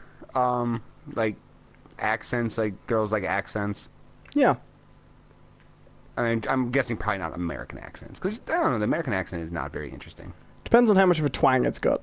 If it's very, like, macho and cool, great. If you sound like the Beverly Hillbillies, probably not. I don't know. You see, the thing about this is, this would be very strange, don't you think? Like, it might be interesting for a bit to be like, oh, I wish I had a British accent, right? But after 3 weeks, when everyone's like, he's not British, he just started talking like this one day, you wouldn't be picking up as many women. Right. I'd have to be in places they don't know me. Right. Because if I walked into like my normal haunt, and be like, drop the British accent, and be like, "The fuck are you doing, man?" It'd be like the Incredible Hulk TV series. Like every week, he travels from town to town, just wandering on foot, and he's just on the verge of making friends, Right. And starting a new life as that strange British person. But someone walks through who knows him, and they're like, "John?" You're like, "Oh, hello." What are you doing? And he has to leave town. He has to pack up his bags like Chicken Boo. It's like, just trying to have a spot of tea. He's from Wisconsin. Get him! What? No. I'm just gonna hop in my my lorry. And gotta go. That'd be great. Okay, says it really depends on which accent. Yeah, like nobody would want the Birmingham accent, right? Right. Jared! Yeah, that'd be terrible. Alright, so, Spider-Man. We've gone through the plot. We've recapped. What did you think? Peter Spider-Man. Other than what we already said. Mm-hmm. Like I said, it's a perfectly fine, fun movie. And maybe it's just a case of like where we are now with superhero movies and comic book movies, because I can see this like had this been second, right? If it had gone Iron Man and then Spider-Man, right, and we got this exact same movie, I probably would have been blown away, right? It would have been. That's fair. My head would have cracked open. I would be like, "This is so fucking cool." Well, like when you watch that Raimi movie now, everybody seems too old, and like Mary Jane's like 35, and right. and the Green there's Goblin. Still the weird implication that she's a high school student in that movie, but we're all staring at her tits in that scene in the alleyway. Right, and the Green Goblin looks like he came out of he looks like Rita Repulsa sent him down to Earth, and in the next scene he's just going to be rocking around a miniature city, kicking things over,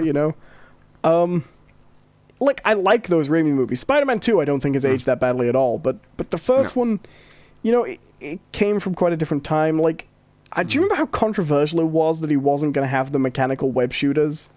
Right. The biological ones, whatever. And now, does anybody even remember that he had biological web shooters in those? Oh. Like, for me... Well, that's always been my thing with the web shooters anyways. Like, the only time that they're ever... The idea that they're not biological or they are mechanical, the only time that's ever pertinent is when he happens to run out of fluid, which sometimes they could over-rely on. Right. Well, I mean, if you read the comics or you saw the cartoon or anything like that, like... The range of how much fluid is in each one of those canisters just fluctuates. Like, he can be... Like, we saw it in this movie. He has a whole fairy scene, right? Where, 1, he fights the bad guys with the webs. 2, he tries to contain the weapon with the webs. And then 3... goes on to then try to patch the entire boat up together with the webs. Never ran out. We get to the end, and he has the fight with the Vulture on the boat, or on the plane, does not use nearly as much web, and runs out at the end. Right, and in an ideal universe, Tony Stark would have made that suit fibrous with web fluid. Do you know what I mean? Like right. There'd be a canister running in a layer through the entire body, you know what I mean? If he'd made... Right. My issue with it is, if you're going to have a scene where he's discovering all his powers anyway, you might as well just make him organic and get him out of there. Doing a scene where he has to, like, invent or explain web fluid is just a waste of time for what relevance it has to the character. And you're totally right. The web fluid was convenience-based, how much it was in. Whatever plot you needed to tell, So I don't care that they are mechanical. It doesn't make much difference to me. But if I were writing a Spider-Man movie, I'd probably just go with the organic ones too. Yeah. Because it's just, you've just removed a whole segment of explanation, which every other film, they've just montaged it, you know? Right. Even this one, I think, had the draw with cause, I mean, fortunately, Spider-Man was already introduced before this movie, which helps. But I did absolutely love the fact that we did not get a Ben scene. Yeah, me too. In fact, you don't even get a reference to Ben. All you hear is at one point Peter go, "I can't tell her about me being Spider-Man because of, everything she's been through lately." Right. That's the only time they cover it. Yeah. But speaking of Aunt May, what we were talking about is the last thing you see in this movie proper. There are the bonus scenes, which the last one is hilarious. The last extra scene in the credits. Yeah. But the last thing you see is Spider-Man. He comes back home. He puts on his suit again. He's like, yeah, I'm ready to go. And then it just pans a little bit over to the right, and it's Aunt May just, what the fuck? And it just cuts right there. Which goes back to what we said before, which is that superhero movies are dropping the secret identity as a mainstay. Like, I'm sure he's going to have it from some people, but incorporating Aunt May into it makes sense, you know? The secret identity has gone the way of the Western, basically. Right, because what we're going to see, I almost guarantee you, the fact that she knows, right? The next time we see Spider-Man, which is going to be in Avengers Infinity War, right? For all intents and purposes. Right. What we're probably going to see is her... We're going to see... I will put money on this, all right? What we're going to do is we're going to see a scene where her trying to be the protective aunt, going like, no, you can't go out there, blah, blah, blah. And something horrible is going to happen, and then she's going to grab his mask and like, all right, go get him. You know? Right. Or she's going to give him the go-ahead to save the day. Well, what it does is it means that, and they didn't do a lot of it in this movie either, which is good, but it means that we've got Aunt May as a character in these films, and yet we've written out all of the Aunt May tropes day one. Yep. Because it was always all she was ever used for. We couldn't tell that she was Spider-Man. Like the number one, like all Aunt May was ever used for in the comics was, there's a villain attacking downtown, but Aunt May needs her medicine. Or Aunt May needs me to meet some. You know what I mean? He couldn't tell Aunt May. And it takes away that, completely. Right off the bat. Or there's always a weird justification, too, about not telling her, where it's like, oh, she's just too old. She can't handle it. Right. She wouldn't be able to handle the... But she's like 35, I think. Well, right, she's not old in this. Yeah, but also, like, in those comics and in those TV shows, like, we see her repeatedly end up in horrific situations where bombs are going off, she's being kidnapped, she's being attacked by the Sinister Six and all this. And she handles it quite well, right? Yeah. Like, I don't think her finding out Peter's is Spider-Man is going to, like, immediately stop her heart. Right. Well, that gets to one of the things I like about this movie. Right off the bat, they've got Peter Parker right. They've got the character of Spider-Man right, I think. But they've dropped almost all the cliches. So this is not a movie about web slinging, what we said. There's no Harry Osborn. There's no Norman Osborn. There isn't even really... I can't even really think of any point... Maybe... like, right at the beginning of the Homecoming stuff. But there isn't really a point where it's like, oh, Mary Jane is being held hostage by... Because it's the villain is her dad, you know what I mean? And that's... Like, Spider-Man, almost more than anyone except Superman, is that type of hero traditionally, right? The villain, and... I mean, to the point where they make a joke about it in the first Raimi movie, where he's like, this is why you never play the hero. You never know when someone will come along with a sadistic choice, you know? It's that gag. I was surprised how much it felt like Spider-Man, but how little I felt like I'd seen before. Right. And that was unusual. What did you think of Iron Man? Well, it's been a while since I've seen that movie, but in this film, what did you think of Iron Man? I thought it was fine. I didn't mind it so much because I thought that it was played well, because you did get this sense that Tony does want to be a mentor to him, Right. in some sense. Like, he does care about the kid, and it's almost like a real quiet resignation that he is now kind of like an elder statesman of Right. the superhero game. He knows that he's not necessarily he's being phased out, but his key role in this whole thing is diminishing. You know, because we've seen the introduction of, you know, magic with Doctor Strange. We now know that there's this whole crazy shit going on in a galaxy away from here. You know, even the inclusion of like the Netflix characters, which, you know, suggests that there's more superheroes out there than the Avengers are privy to. Iron Man is clearly not the center of the universe anymore, like it was when he first started. Right. And so you kind of see a Tony who still an asshole. He's still Tony Stark. But he's it seems like he's ready for the next group to take over. That makes sense. Mm-hmm. And it ties in. You were saying, like, if they made this film after Iron Man, you know, you might have liked it more. Mm-hmm.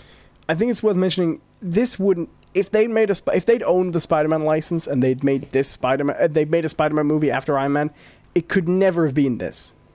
Right. It definitely wouldn't be the same. But I think a lot of it could have carried over. Well, it would have worked if they'd made this film. Mm-hmm. If you sent this film back in time and made it the second Marvel Cinematic Universe film, it would have been a good film then. They would never have made this film then. Right. It would have been an older Spider-Man. It would have been more like the Amazing or the Raimi films. Because what they've done is, and this is something we're always complaining about with Batman, where because he's a famous character, they won't let him be a street-level hero. Mm-hmm. This film firmly actually insists that Spider-Man know his place. Right. In a way. I mean, Tony even says to him at one point that the whole crime he's investigating is below the Avengers pay grade. Right. Like, this is a well-made film about a character people love, but it's putting the character in his appropriate context. He is dealing with a relatively small fry issue. Mm-hmm. That is not big enough for the Avengers to deal with. And there's not on their radar. Until you get to that final heist where you realize what they're going for. Right. You know. And what Tony wants him to do is spend his time dealing with burglars, you know? Mm-hmm. And I like that... I don't even think in the next... Even if it turns up in Infinity War, you know? His role, I don't think, in that film is going to be part of the Avengers doing the main work. Right. It's going to be a lot of... I think it's going to be a lot of still him on the ground level taking care of, like, shit that's happening on Earth. Which is where Spider-Man belongs. Yeah. And I like that. I think Robert Downey Jr. being in this film is probably a big part of how they got that deal with Sony done. Mm-hmm. Basically saying... That is something I want to bring up. Did it all make you laugh at all that the very first thing you see in this movie is the biggest Sony label you've ever seen in your fucking life? Yeah, and how weird was it to go into a Marvel movie and see that Columbia logo again? Yeah. Because have you heard how I found out how this deal works out? By the way, have you heard of the details of it? It's actually pretty simple. When Spider-Man is in a Disney movie, when they make a Marvel movie with Spider-Man in it, and Disney makes it, they pay for the whole movie and they keep all the profits. When they make a Spider-Man movie set in the Marvel Cinematic Universe, Sony pays for it, and Sony keeps all the profits, but Marvel makes it. Okay. So Sony had no involvement in this movie, basically, except to pay for it to be made, but they're getting all the profits at the back end, you know? Which is actually, it's a good way of doing it. Therefore, these are still Sony movies, and they still make all the money, but it's Marvel Cinematic Universe completely. Yeah. But I'm willing to bet they got that deal by saying, if you let us, if you just let us make the movies and put them in our universe, we will give you all the profits from a movie with Robert Downey Jr. as Iron Man in it. Yeah. Why not? Yeah, and it worked out great. I mean, it feels like a Marvel movie. It feels right. I like it. I think I like it more than you did. Yeah, I think you probably did. But I think you also have a more of an affinity for the character than I do. Yeah, I still like Spider-Man a lot. I liked it. I thought it was very sweet. I will say one of my favorite little running jokes is that I think that's what I enjoy the most about the movie is that all the little bits of humor in it. Not like the big, clearly this is a joke sort of thing. Right. But there's a ton of little things like the fucking mascot. Did you catch that? No. Maybe I did. Run it past me, also. There's at least 4 scenes where whenever they're in the high school, you always see this poor fucking kid dressed up as a mascot running as fast as he can down the hall because he's late for something. That. Like, you see him, like, every time he just, like, just for a second, just runs past the camera. Like, he's like... the bit I liked was when they hide him from the goons that come in to investigate. Oh, and they're tucked behind the wall for a second, and then when they leave, the guy just backs. He's like, "What are you doing?" Nothing. What are you doing? Chess. People were they were very realistic high school kids. I thought they looked the right age. They acted the right age. And I was so thankful for this. Okay, because this is something that has always been a problem for me. Especially movies set in high schools, where they over-sexualize, especially female characters. Right. And they had an opportunity to do this twice in the movie. There's a scene where when they're in DC, all the kids we're gonna sneak into the pool. And you see her dialogue in that scene was great, by the way. Yeah. She was very well considering she wasn't in it that much, Liz. Right. Like, she was in it a lot, but she was in it as like an object of affection, not always fully focused, you know? She was very well developed. Yeah. Her whole deal about, you know, how important the decathlon was to her and everything like that. And, yeah. But you see a scene of her in her bathing suit, but they give her a fairly modest bathing suit. They don't give her like a string bikini where her, you know, her junk's all hanging out and stuff like that. You know? And there's still like a normal, healthy amount of like Peter Parker really has a crush on Liz. I'm sure he would like to go swimming with her in an element that would be in some way sexual. There's a I want to say a healthy recognition of that. In a sense, to be fair, like we've all been to high school before. Like, sex is there, right? Like, but it's not a sexualized part. I know what you mean. The other part I think is when they reveal like her dress for the homecoming. Like that was the other scene where they. And at that point, he's so checked out. The bit with the corsage. Yeah, with the corsage. Is that a corsage? Yeah. Here you go. Yeah. I really like it, and like all the little bits with Michelle, I thought were really funny. I like the bit where she just straight up flipping him off for like no apparent reason. I quite liked when the guy in detention was like, "What are you doing here? You don't even have detention." She was like, "I just like drawing people in crisis." She flips the book around. She's got a picture of him looking sad. Right. The Captain America post credits is great. The Captain America scenes in general are fantastic. In that they're just supposed to like recognize how crap schools are in some way. I think, you know what I mean. Just how like, okay, they just have a video of Captain America just talking, and he's never saying anything remotely useful. He's just... Right, because like the one that makes me laugh is the one where they're in detention. He's like, because he even does a whole thing where he takes the chair and flip it backwards, and he sits on it like he's a cool kid, and he's like, "So you messed up, huh? And now you're in detention." And it goes on, and you don't hear like really the rest of it, but then it picks up at the end where clearly like he was supposed to stop the tape, but the detention guy just lets it keep going. So your body's changing. Yeah. They're pretty good. I thought Ned was pretty good. Now is that Ned honestly, Leeds? I think so. Because he was the Hobgoblin, wasn't he?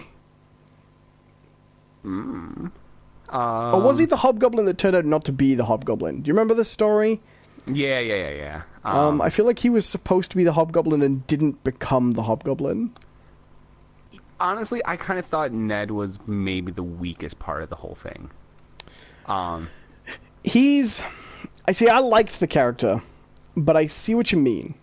I think I can see how that would not go over with everyone, I guess.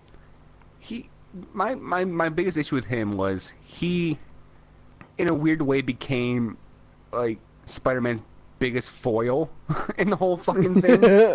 Yeah, like consistently true. Through his actions, did every like all the other bad shit happen. Like, when for no fucking reason at all. Like he does say like, "Oh, this is our chance to get in with the cool kids," but when he just announces like, "Peter knows Spider-Man," like what that's fair. Fuck.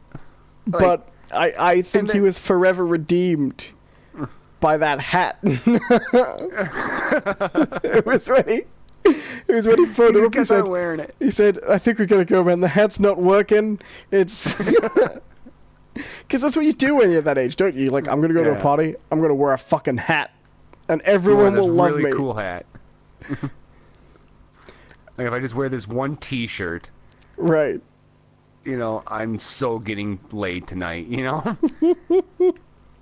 it's the dumbest shirt you've ever fucking seen in your life. Right. But then like like the whole idea like, okay, well we're going on to this school, we're gonna go check out the Washington Monument. Instead of leaving the unknown alien technology back in the hotel room with everything else, I'm just gonna slip this into my fucking pocket. And then he doesn't answer the phone. Oh god, which brings me to Happy Hogan, right? What is Tony paying him for? Right. Because like in the other movies, he was bullish a little bit, and but he wasn't incompetent. Right. He's just an asshole in this. Yeah, he's just not interested. I wonder if that was written or if Jon Favreau was like, well, I don't get to direct anymore, so I'm done. Right. Yeah, they don't let me direct these movies anymore, even though I kicked off this whole fucking universe, but whatever. I was surprised to see Pepper Potts again, because last time we heard of her, like, they were implying that they'd split up, right? Mm-hmm. It was kind of weird about that, because was she also the voice of the AI? What was her name? Heather? No. Karen. Karen. Why did I think Heather? I don't remember. Maybe. Do you want to look that up real quick? Because I thought it was really weird that she got the third billing in the end titles. That was probably why she came back. If I get third billing for... Because it literally said, like, Tom Holland, Michael Keaton, Gwyneth Paltrow. Oh. Like, what? It was Jennifer Connelly, apparently. Really? I like that, like, it's such a subtle joke, right? But that Tony Stark would give a teenage boy an AI that's mildly attracted to him with a sultry voice is quite funny. Like, they never outright spell it out, but it's clearly programmed to be really flattering and and slightly sultry, and I thought that was funny. What did you think of the suit, by the way? Because sorry, carry on. Actually, I do like the bit where he saved Liz and everyone on the boat, and he's sitting there hanging upside down, and he's trying to have a conversation with her, but if you listen to the AI in the background, you're like, "Now's your moment, Peter. You should kiss her." Yeah. And they're upside down because it's like the right, the Raimi. Yeah. What do you think of the suit? Because I've heard people say that they felt having all the gadgets wasn't very Spider-Man, but I sort of felt like that was the point. He had to learn to be Spider-Man without the suit a little bit to come into the role. Right. You know, I think I probably would have preferred more time with him in the hoodie. Yeah. That's fair. I didn't mind the suit so much, but there were some times where it was like, you did kind of run into the Iron Man problem where, somehow he happens to have the right device at every time for everything he needs. Right. And there was a feeling that, like, for such a young superhero, the first time we see him, it almost makes it too easy. And we were just getting, like, kid Iron Man a little bit at times. And, like, there's this... some of the stuff that's in the suit, like, even though we said that we liked the joke, like, why in God's name would you give, like, a 15-year-old, like, a one-shot kill option? I guess, well, it was hacked out, right? So I guess the idea was that the training wheels protocol is supposed to last years. Right. I guarantee we're not going to see a lot of that in the next movie. It'll all be, I've got to earn the rights to unlock this stuff, you know? But why, why give him the suit with it at all, you know? Right. And it's also the funny thing is that we've seen Tony Stark like pump out his Iron Man suits like 5 a day. You know, he just like there's no shortage of them. Like, why would you give him a suit that had all these functions? Why not just have a suit that not tell him he's on a training protocol or anything? Like, why don't you just give him a suit that didn't have these things? And then when he was ready, give him the suit with them. You know? I will say, it's the one thing I actually like a lot about Iron Man 3, that he expresses his post-traumatic stress disorder through making new suits. Right. It actually works really well in that movie. But, total tangent, but I like that side of it. See, the suit was a stumbling block for me, because I feel like it wasn't just a nice-looking suit, and I even felt this a little bit in Civil War, you know, that he was just given his suit. Right. But in Civil War, we didn't really get the suggestion that it did anything, you know? We knew it had the automatically adjusting lenses. But that was more... enough, his crappy goggles did, too. Right. You notice that? Yeah, where's he making those? Right. I loved that homemade suit, though. Oh, yeah. I thought that was pretty adorable. But yeah, I didn't mind the gadgets. I didn't mind the AI as a plot. But it still feels like we haven't had a lot of time with pure Spider-Man. Do you know what I mean? Yeah, right. But no, I liked it. I'm probably out of things to say about it. I liked the villain a lot. Oh, what did you think of the Vulture post-credits? I've seen people have different reads on that. Oh, I thought that was actually kind of neat. So I took it as... Because we've seen this sort of behavior from him already. Like, he goes... you know, oh, you saved my daughter's life. So I give you a pass. So clearly we have a Vulture who isn't, you know, bloodthirsty. Right. You know, he doesn't, you know, he does see himself as, you know, a working man and like a thief, not a murderer. And you know, even when he basically accidentally kills one of his crew members, he was just like, shit, I thought this was the anti-gravity gun. Like, he wasn't trying to kill him. Although he's not too cut up about it. No, and not. So I kind of saw that as like, okay, because Peter saved his life, he wasn't going to, you know, unleash these villains on. That is how I took it too, but I have seen people saying, oh, he wants to save revenge for himself. But he didn't really seem that interested in revenge as a character. That wasn't a motivation.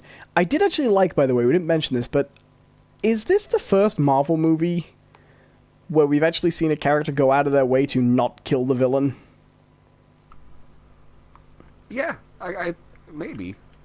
That's right for Spider-Man, isn't it? You know what I mean? Mm-hmm. I'm trying to think. What are we at? But we've also seen it where like the villains generally have put the heroes in a position where like there's no other option. Right. The Man of Steel ending, in essence.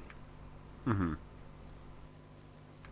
Which is not, despite my loathing of Man of Steel, is not a criticism. The ending to Man of Steel is one of the few things I don't get the dislike for, particularly.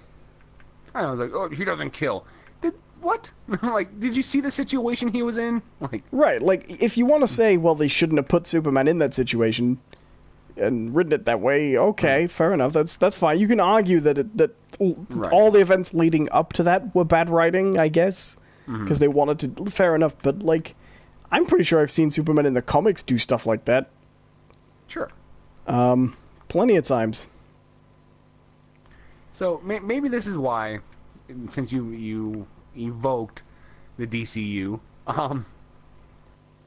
I wonder if maybe I would have liked this a lot more if I wasn't so spoiled on Wonder Woman. Maybe. Because I think Wonder Woman was a much better film. I don't know. I didn't see Wonder Woman again, I think. They're very different. Yeah, they are. It's a tough one to compare. But you know, in the realm of comic book movies, you know, we're talking about these are like a month apart from each other.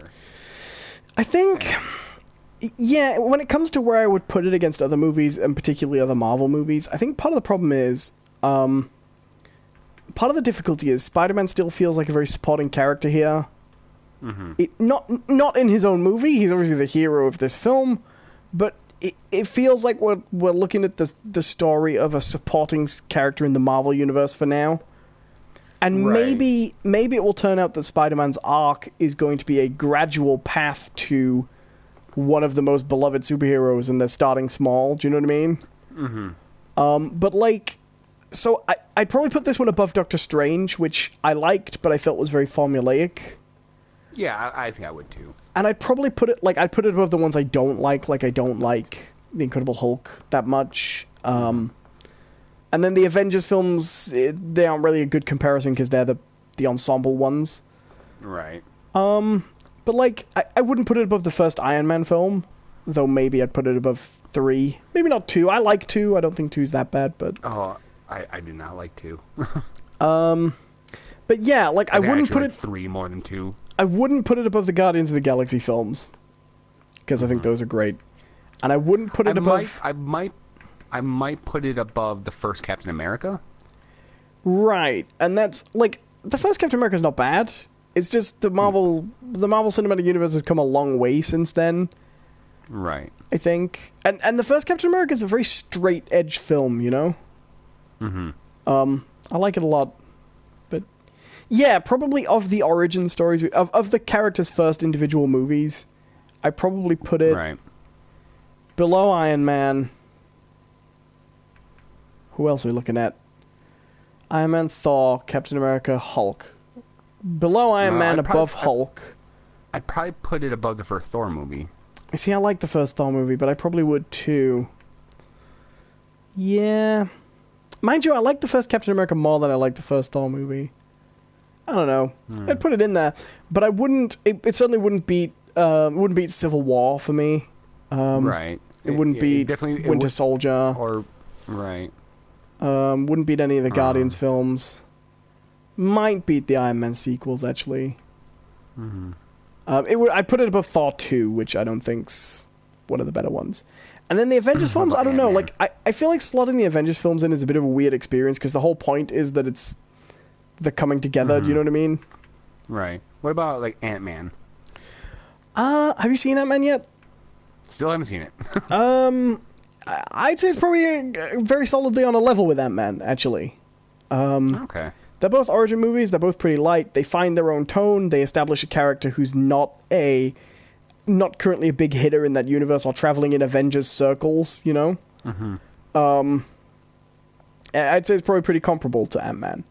I like Ant-Man a lot, although what's weird about Ant-Man is it feels very much like those early Marvel movies when it was all very much villains. So, like, Tony Stark is not really in this movie. Tony Stark's not in Ant-Man, right? Howard Stark is, briefly. But his presence is felt very clearly because it's the story of an inventor who created a robot suit in the past and then didn't want the Stark family to get their hands on it, and so destroyed all the plans. Right? That's the story. And he decides that no one should ever be able to recreate, for whatever reason, he's a bit mysterious about it, but he decides, it's Hank Pym, that no one should be able to recreate the technology to make the Ant-Man suit, right?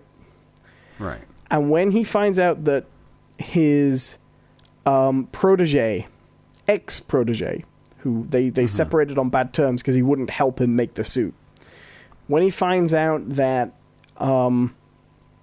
that he's coming close to doing it, he hires what's his name, Peyton Reed? Oh no, that's someone else. Oh, what is his name? Scott. Yes, Ant-Man. Scott something. Yeah, Ant-Man from Civil War. He hires him to use the Ant-Man suit to steal the new prototype for him, basically, and trains him to be the new Ant-Man. And it comes to, I don't want to go into spoilers, but honestly, like, you could have figured this all out. That's all early premise stuff. And it comes to a conflict between a good Ant-Man and an evil Ant-Man, you know? Right. And the way the plot goes, aside from the fact that you've got the whole second generation Ant-Man thing, it does feel a lot like the first Iron Man movie, where it comes down to super suit versus super suit. Sure. But I still like Ant-Man. I've seen it appear on a lot of, like, Marvel movies ranked best to worst list near the bottom, and I honestly don't think it has anything to do with the film. I think it just came out at a weird time where a lot of people missed it. Because of all the Marvel movies, that seems to be the one that most people haven't seen, right? Right. Like, for me, the only two I haven't seen are Thor 2 and Ant-Man. See, and I think those actually came out very similar and around the same time. Yes, and Thor 2 came out first, and it wasn't as well received, which I think probably hit Ant-Man. I'd recommend seeing Thor 2 before you see Thor 3, just because plot stuff. Sure. But it is pretty missable. Like, Thor 2's... It's not bad, but it's probably one of the weakest. I think the biggest problem with Thor 2 is you can tell that... oh god, why am I blanking on her name? Queen Amidala. Jane Foster. Natalie Portman. Yeah, Natalie Portman. You can tell in Thor 2 that she doesn't really want to be there. Oh. And you don't get that feeling a lot with the Marvel movies, you know? Even though they're often pretty stupid premises. When Anthony Hopkins feels like he wants to be in Thor 2 more than Natalie Portman,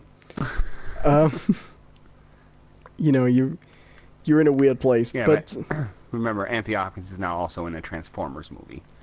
That's true. That's very true. Paychecks. Why the hell not? But I still recommend Ant-Man. I think Ant-Man's a lot of fun. It's a fun... I mean, it's a comedy movie as well. It's a fun comedy heist movie. And... So... You want that. What do we have next? Thor Ragnarok. Then Black Panther. Sure. Then Infinity War, I think. Okay. So so Black Panther is coming out before Infinity War. I think so. Well, do you remember, things got shuffled around because of Spider-Man, because if you remember, Doctor Strange was supposed to come out between the two Infinity Wars. But I bet when they did the Spider-Man deal, they bumped Infinity War back so they could get Spider-Man in between, so they could reincorporate him. Because I remember thinking that what we would see is Doctor Strange was going to be the only thing between the two Infinity Wars. And I bet what we were going to see is the Doctor Strange plot was originally going to take place on Earth between the two films, with the Avengers like away. But now it's going to be Ant-Man and the Wasp and Captain Marvel between the two Infinity Wars. Yep. Which Captain Marvel, like, I wonder, do we know which Captain Marvel we're getting? Is it going to be Carol Danvers, I think? Yes. They are a caster. Alison Brie. That's going to be interesting, because that must be the least well-known character to hit the cinematic universe now at this stage, right? Either her or Black Panther, honestly. Right, and even Black Panther was... I mean, Black Panther was pretty big in the 60s? Yeah. I don't think, like... this is another criticism of Miss Marvel, who's a great character. I don't think she's ever been really big, has she? No, and they've definitely pushed her in the forefront in the comics lately. Yeah. She runs the Avengers and S.H.I.E.L.D. now, and she was a big player in the... And she's Captain Marvel now, and the Miss Marvel book has taken off and done quite well as well. Yeah, Kamala And Khan. Yeah. Captain Marvel DC has properly switched to Shazam. Yeah. So there's a space to reclaim the... Oh, I forgot. We also have the Defenders coming in. Yeah, August. I still need to watch Iron Fist. Yeah. I really hope I really, really hope in Infinity War we can see the Defenders in some form. Doesn't have to be a lot. Do you? Yes. I don't know. I want him to get squashed by Thanos right at the beginning. Oh, that definitely won't happen. You know how much fucking money those shows have probably made them? It would be great, though, if all the next series of Daredevil, he was just walking around with a broken leg. You know? He was like, I sure wish we hadn't taken on Thanos. Like I said, I think I said this before. I think what we would see if they try to include the Defenders into Infinity War is when everything is going to hell, they'll do like a montage of Thanos minions or whatever, ravaging the planet, and you'd see a quick hallway shot, most likely, of Daredevil kicking ass and Jessica Jones is getting drunk. Yeah, you'd see a quick scene of those guys fighting aliens or some shit like that. Yeah. That's what I'm guessing. It's never gonna happen. I can probably be okay with, but... Right, like, I really expected to see the Avengers in Guardians 2, when you see that mushroom attack Earth, you know? Right. That's what I would expect to see the Defenders in the next Avengers movie. A scene like that. Which didn't happen in either, so I was going to compare... I'm comparing one imaginary scene to another right now. So what about the one with the unicorn and the naked Tahitian beauty covered in chocolate sauce? Like, what about that scene? So here's a question. Here's a fun little thing that we love to do in the world of hypothetical comics and movies discussion. Sure. What obscure Marvel character do you want to see get a movie next? I know the joke answer has always been Moon Knight. But I think that could be actually kind of fun. Maybe not as a movie, but maybe like one of those Netflix series. Maybe not like his own series, but just in the Defenders. Be like, hey guys, can I join? I mean, here's the thing: like Moon Knight gets a lot of shit, and for some reason I don't know why. It's because it's called Moon Knight, and his spaceship is shaped like a moon. Yeah, well, I mean, we have a guy named Batman with a ship that's shaped like a bat. That is very fair. Called Batarangs. You know, like give me a fucking fair break. And hilarious. But no, like, what if you're not familiar with it? Like the stuff they've done with Moon Knight in probably the last 10 years is actually super, super interesting. Can we just not call him Moon Knight, though? He's fucking crazy, and that's the thing. He's lost his damn mind. Like, he never knows, like, what's real, what's around him. There was a great series where he was out west in L.A. under the impression that he was kicking off like a new West Coast initiative for the Avengers. And by the end of it, you realize he's actually been hallucinating like Spider-Man and Captain America and Wolverine all talking to him. Good. He's been hallucinating it, but he's still been like going after criminals and stuff like that. And at the very end, the real Avengers do finally show up. They're like, what the hell have you been doing? Like, what have you been doing out here? But I don't know if I want to see that. I think it'd be interesting, but I don't know. I don't know. I feel like they've already started to basically mine a lot of the... Right. Like, once you've got Black Panther out there... Mm-hmm. Because what are you going to do? They're doing the Cloak and Dagger television show. Which looks eh. I mean, this is so... It makes me laugh. Like, they waited ages to get Spider-Man back. What do you think Sony would have done if they'd just been like, and now we're introducing a new member of the Avengers, Ben Reilly as the Scarlet Spider. Right. Do you think that would have gone over? Oh, I'm pretty sure there's some contract for that shit, too. Sony would have been right onto their lawyers, like, day one. God, what would I like to see? Yeah, I've been trying to think of this. I'm not sure. There must be some character that you see and you go, yes! But I can't think of one, you know. See, they're all taken, you know, like, half of my favorite Marvel characters that are more obscure are mutants, so... Right. Well, would be kind of... I don't know, I think that maybe something fun could be done with, like, maybe She-Hulk. Oh, that'd be a great character. I'd rather see a She-Hulk movie than another Hulk movie. And you could do it really well with, Mark Ruffalo as well. Like, can you imagine how he would play that? The pain of discovering that he'd infected someone else, you know? Right. That'd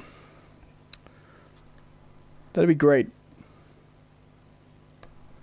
And, like, because She-Hulk's like a double-edged thing with Hulk as well, isn't it? Because it's the sadness of knowing that he'd, like, spread it to someone else, combined with the fact that someone else got the powers but managed to keep their mind. Mm-hmm. You know, I mean, this goes to, you know, my recent, you know, not infatuation, but enjoyment of the character. But I would love to see a Miss Marvel property. Yeah. But that might be a little bit hard to do. I could maybe see it as like another television show. Maybe like an Amazon one where it's a little bit younger focus. It's interesting because the Marvel TV shows on Netflix aren't really making use of the fact that they're on Netflix that as much as you might think, you know? Yeah. Sorry, they aren't making as much use of the fact that they are Marvel Cinematic Universe properties. You know, they share a universe. Good. Yeah, I agree. But it's not what you would expect them to do, is it? Right. Like, I am absolutely flabbergasted that we haven't seen one cameo, you know? Right. Whereas Agents of S.H.I.E.L.D. had, like, Samuel L. Jackson episode 1. Well, episode 3 it was. Did you hear that, that Marvel's actually had the licenses for Blade back for some time? Oh, yeah. I knew about that. All right. God, you know what? I've decided who mine's going to be. Who I want a movie for. Namor. And I want him to be naked with the little wings on his feet. Well, there was talk about a Submariner movie for a while, and it kind of just like decided. And then everybody was like, "Nah." See, the Submariner, they keep trying to make him work, don't they? Because the problem is he's from like the he's one of like the earliest superheroes ever created, right? Right. And he's I wonder if there's issues with him because they did. Oh, I bet you I know what the fuck happened. Cause I remember it was very early that they were talking about him, in the Marvel universe. right.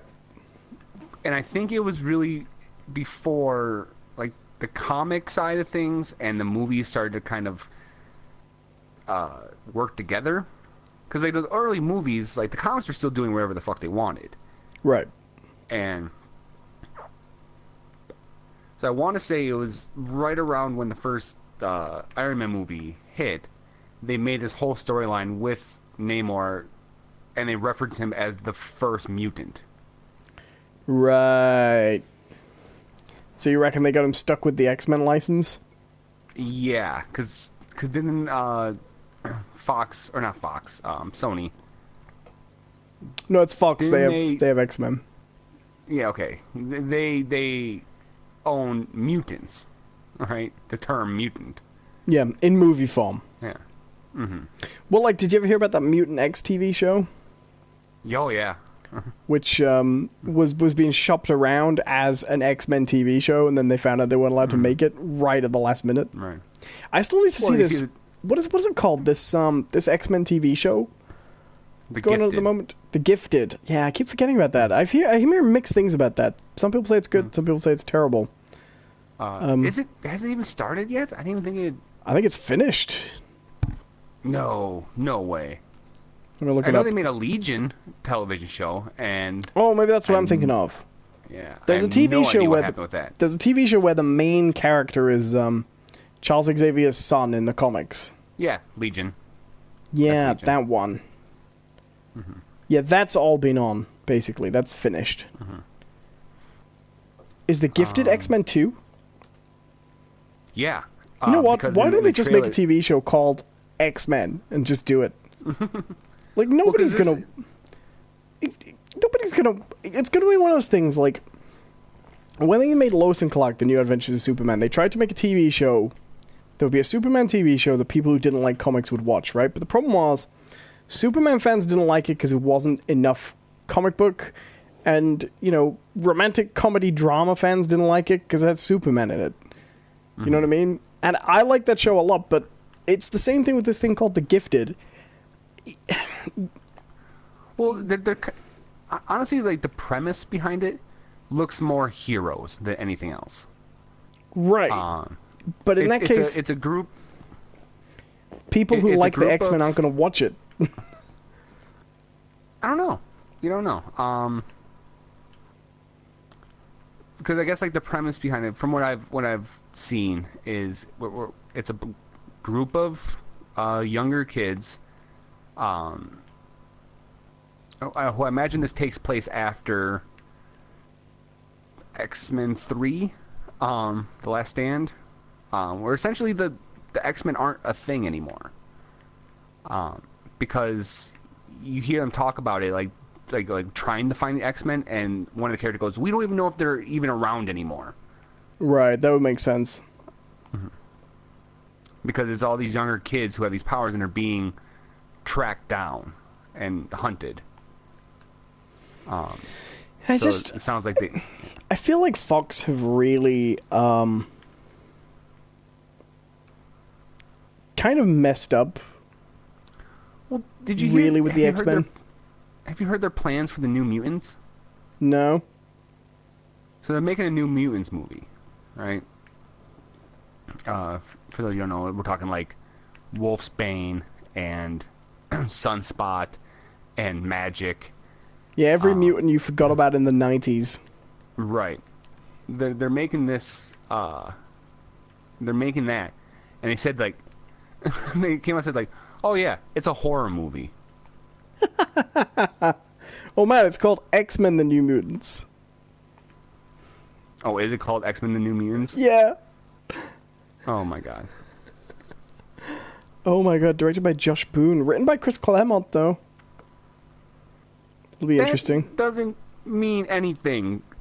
Chris Claremont, while being prolific and maybe having some of the better X-Men stories out there, also wrote some pretty fucking batshit crazy things. You're right, because with Chris Claremont, when you've written like 98% of all X-Men stories, you're gonna have some of the best ones.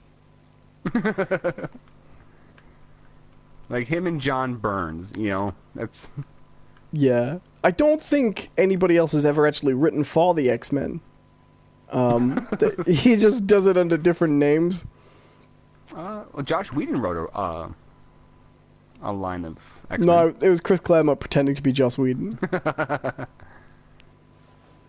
You could tell because of the pixels. Really trying to think, I'm still trying to think of an obscure character that would make a good movie or television show. You don't like my idea of the Submariner then? Mm-hmm. Okay, I don't know, does it have to be Marvel? Well, for the Marvel Cinematic Universe, yes. Because I have a really good one for DC. Oh, yeah?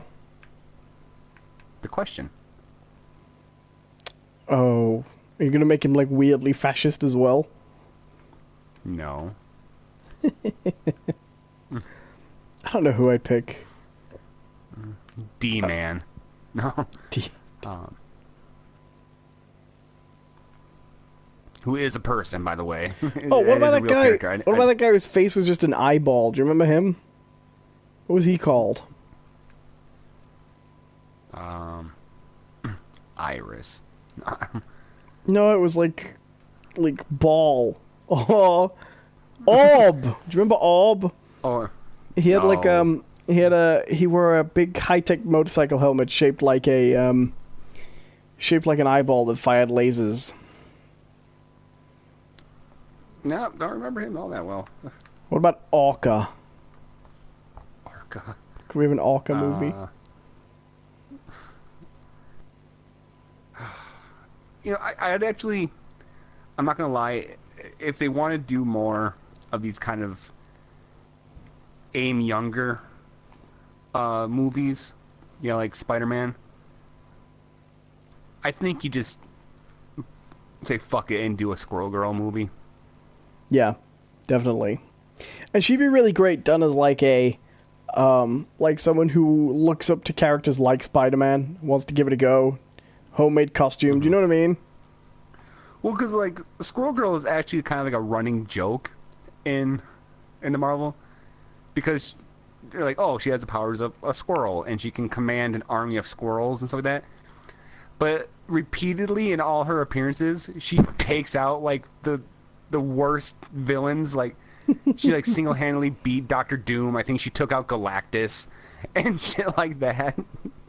So it's kind of this running joke where she's the goofiest character they have, but she keeps on like just taking out.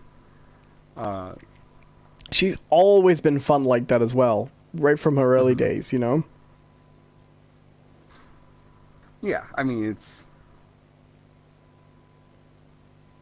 Didn't she take down Galactus once? I just said that. Oh, I'm sorry. I wasn't listening. I often tune you out when we're doing the podcast.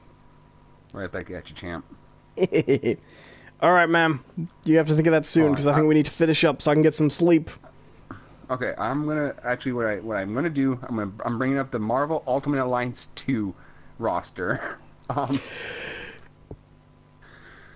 I'm pretty sure Yawn sneak up on there. one of them could be in here.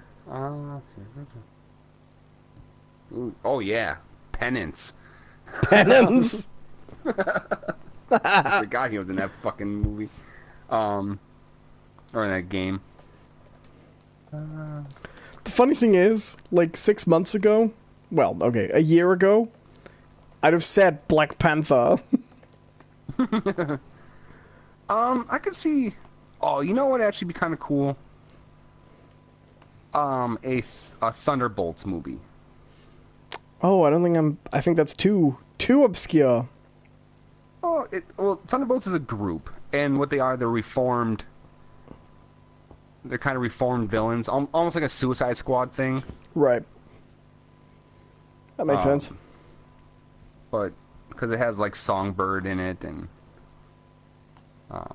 Who else has been on Thunderbolts? I'm also looking up this, and I think the only character from here that's not already licensed to someone else is actually Sentry, who's a great character. Oh my god, he would break the whole fucking universe. Because that's his... I think that's what the purpose of him was to be like almost a joke about Superman. Right. But they kept on fucking actually putting him into things.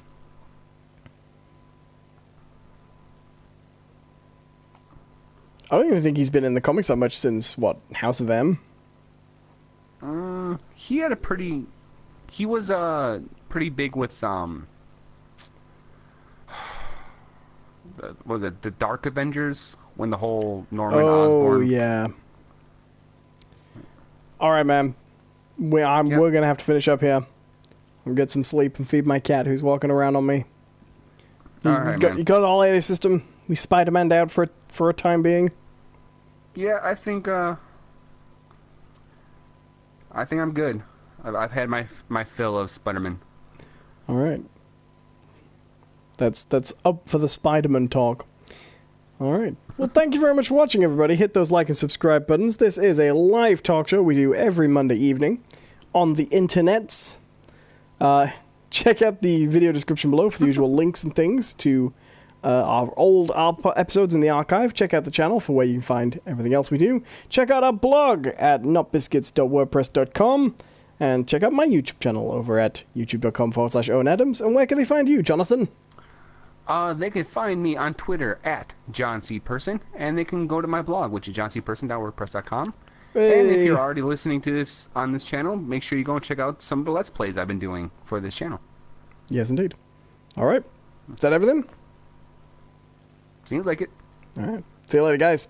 Bye-bye. Have a good one.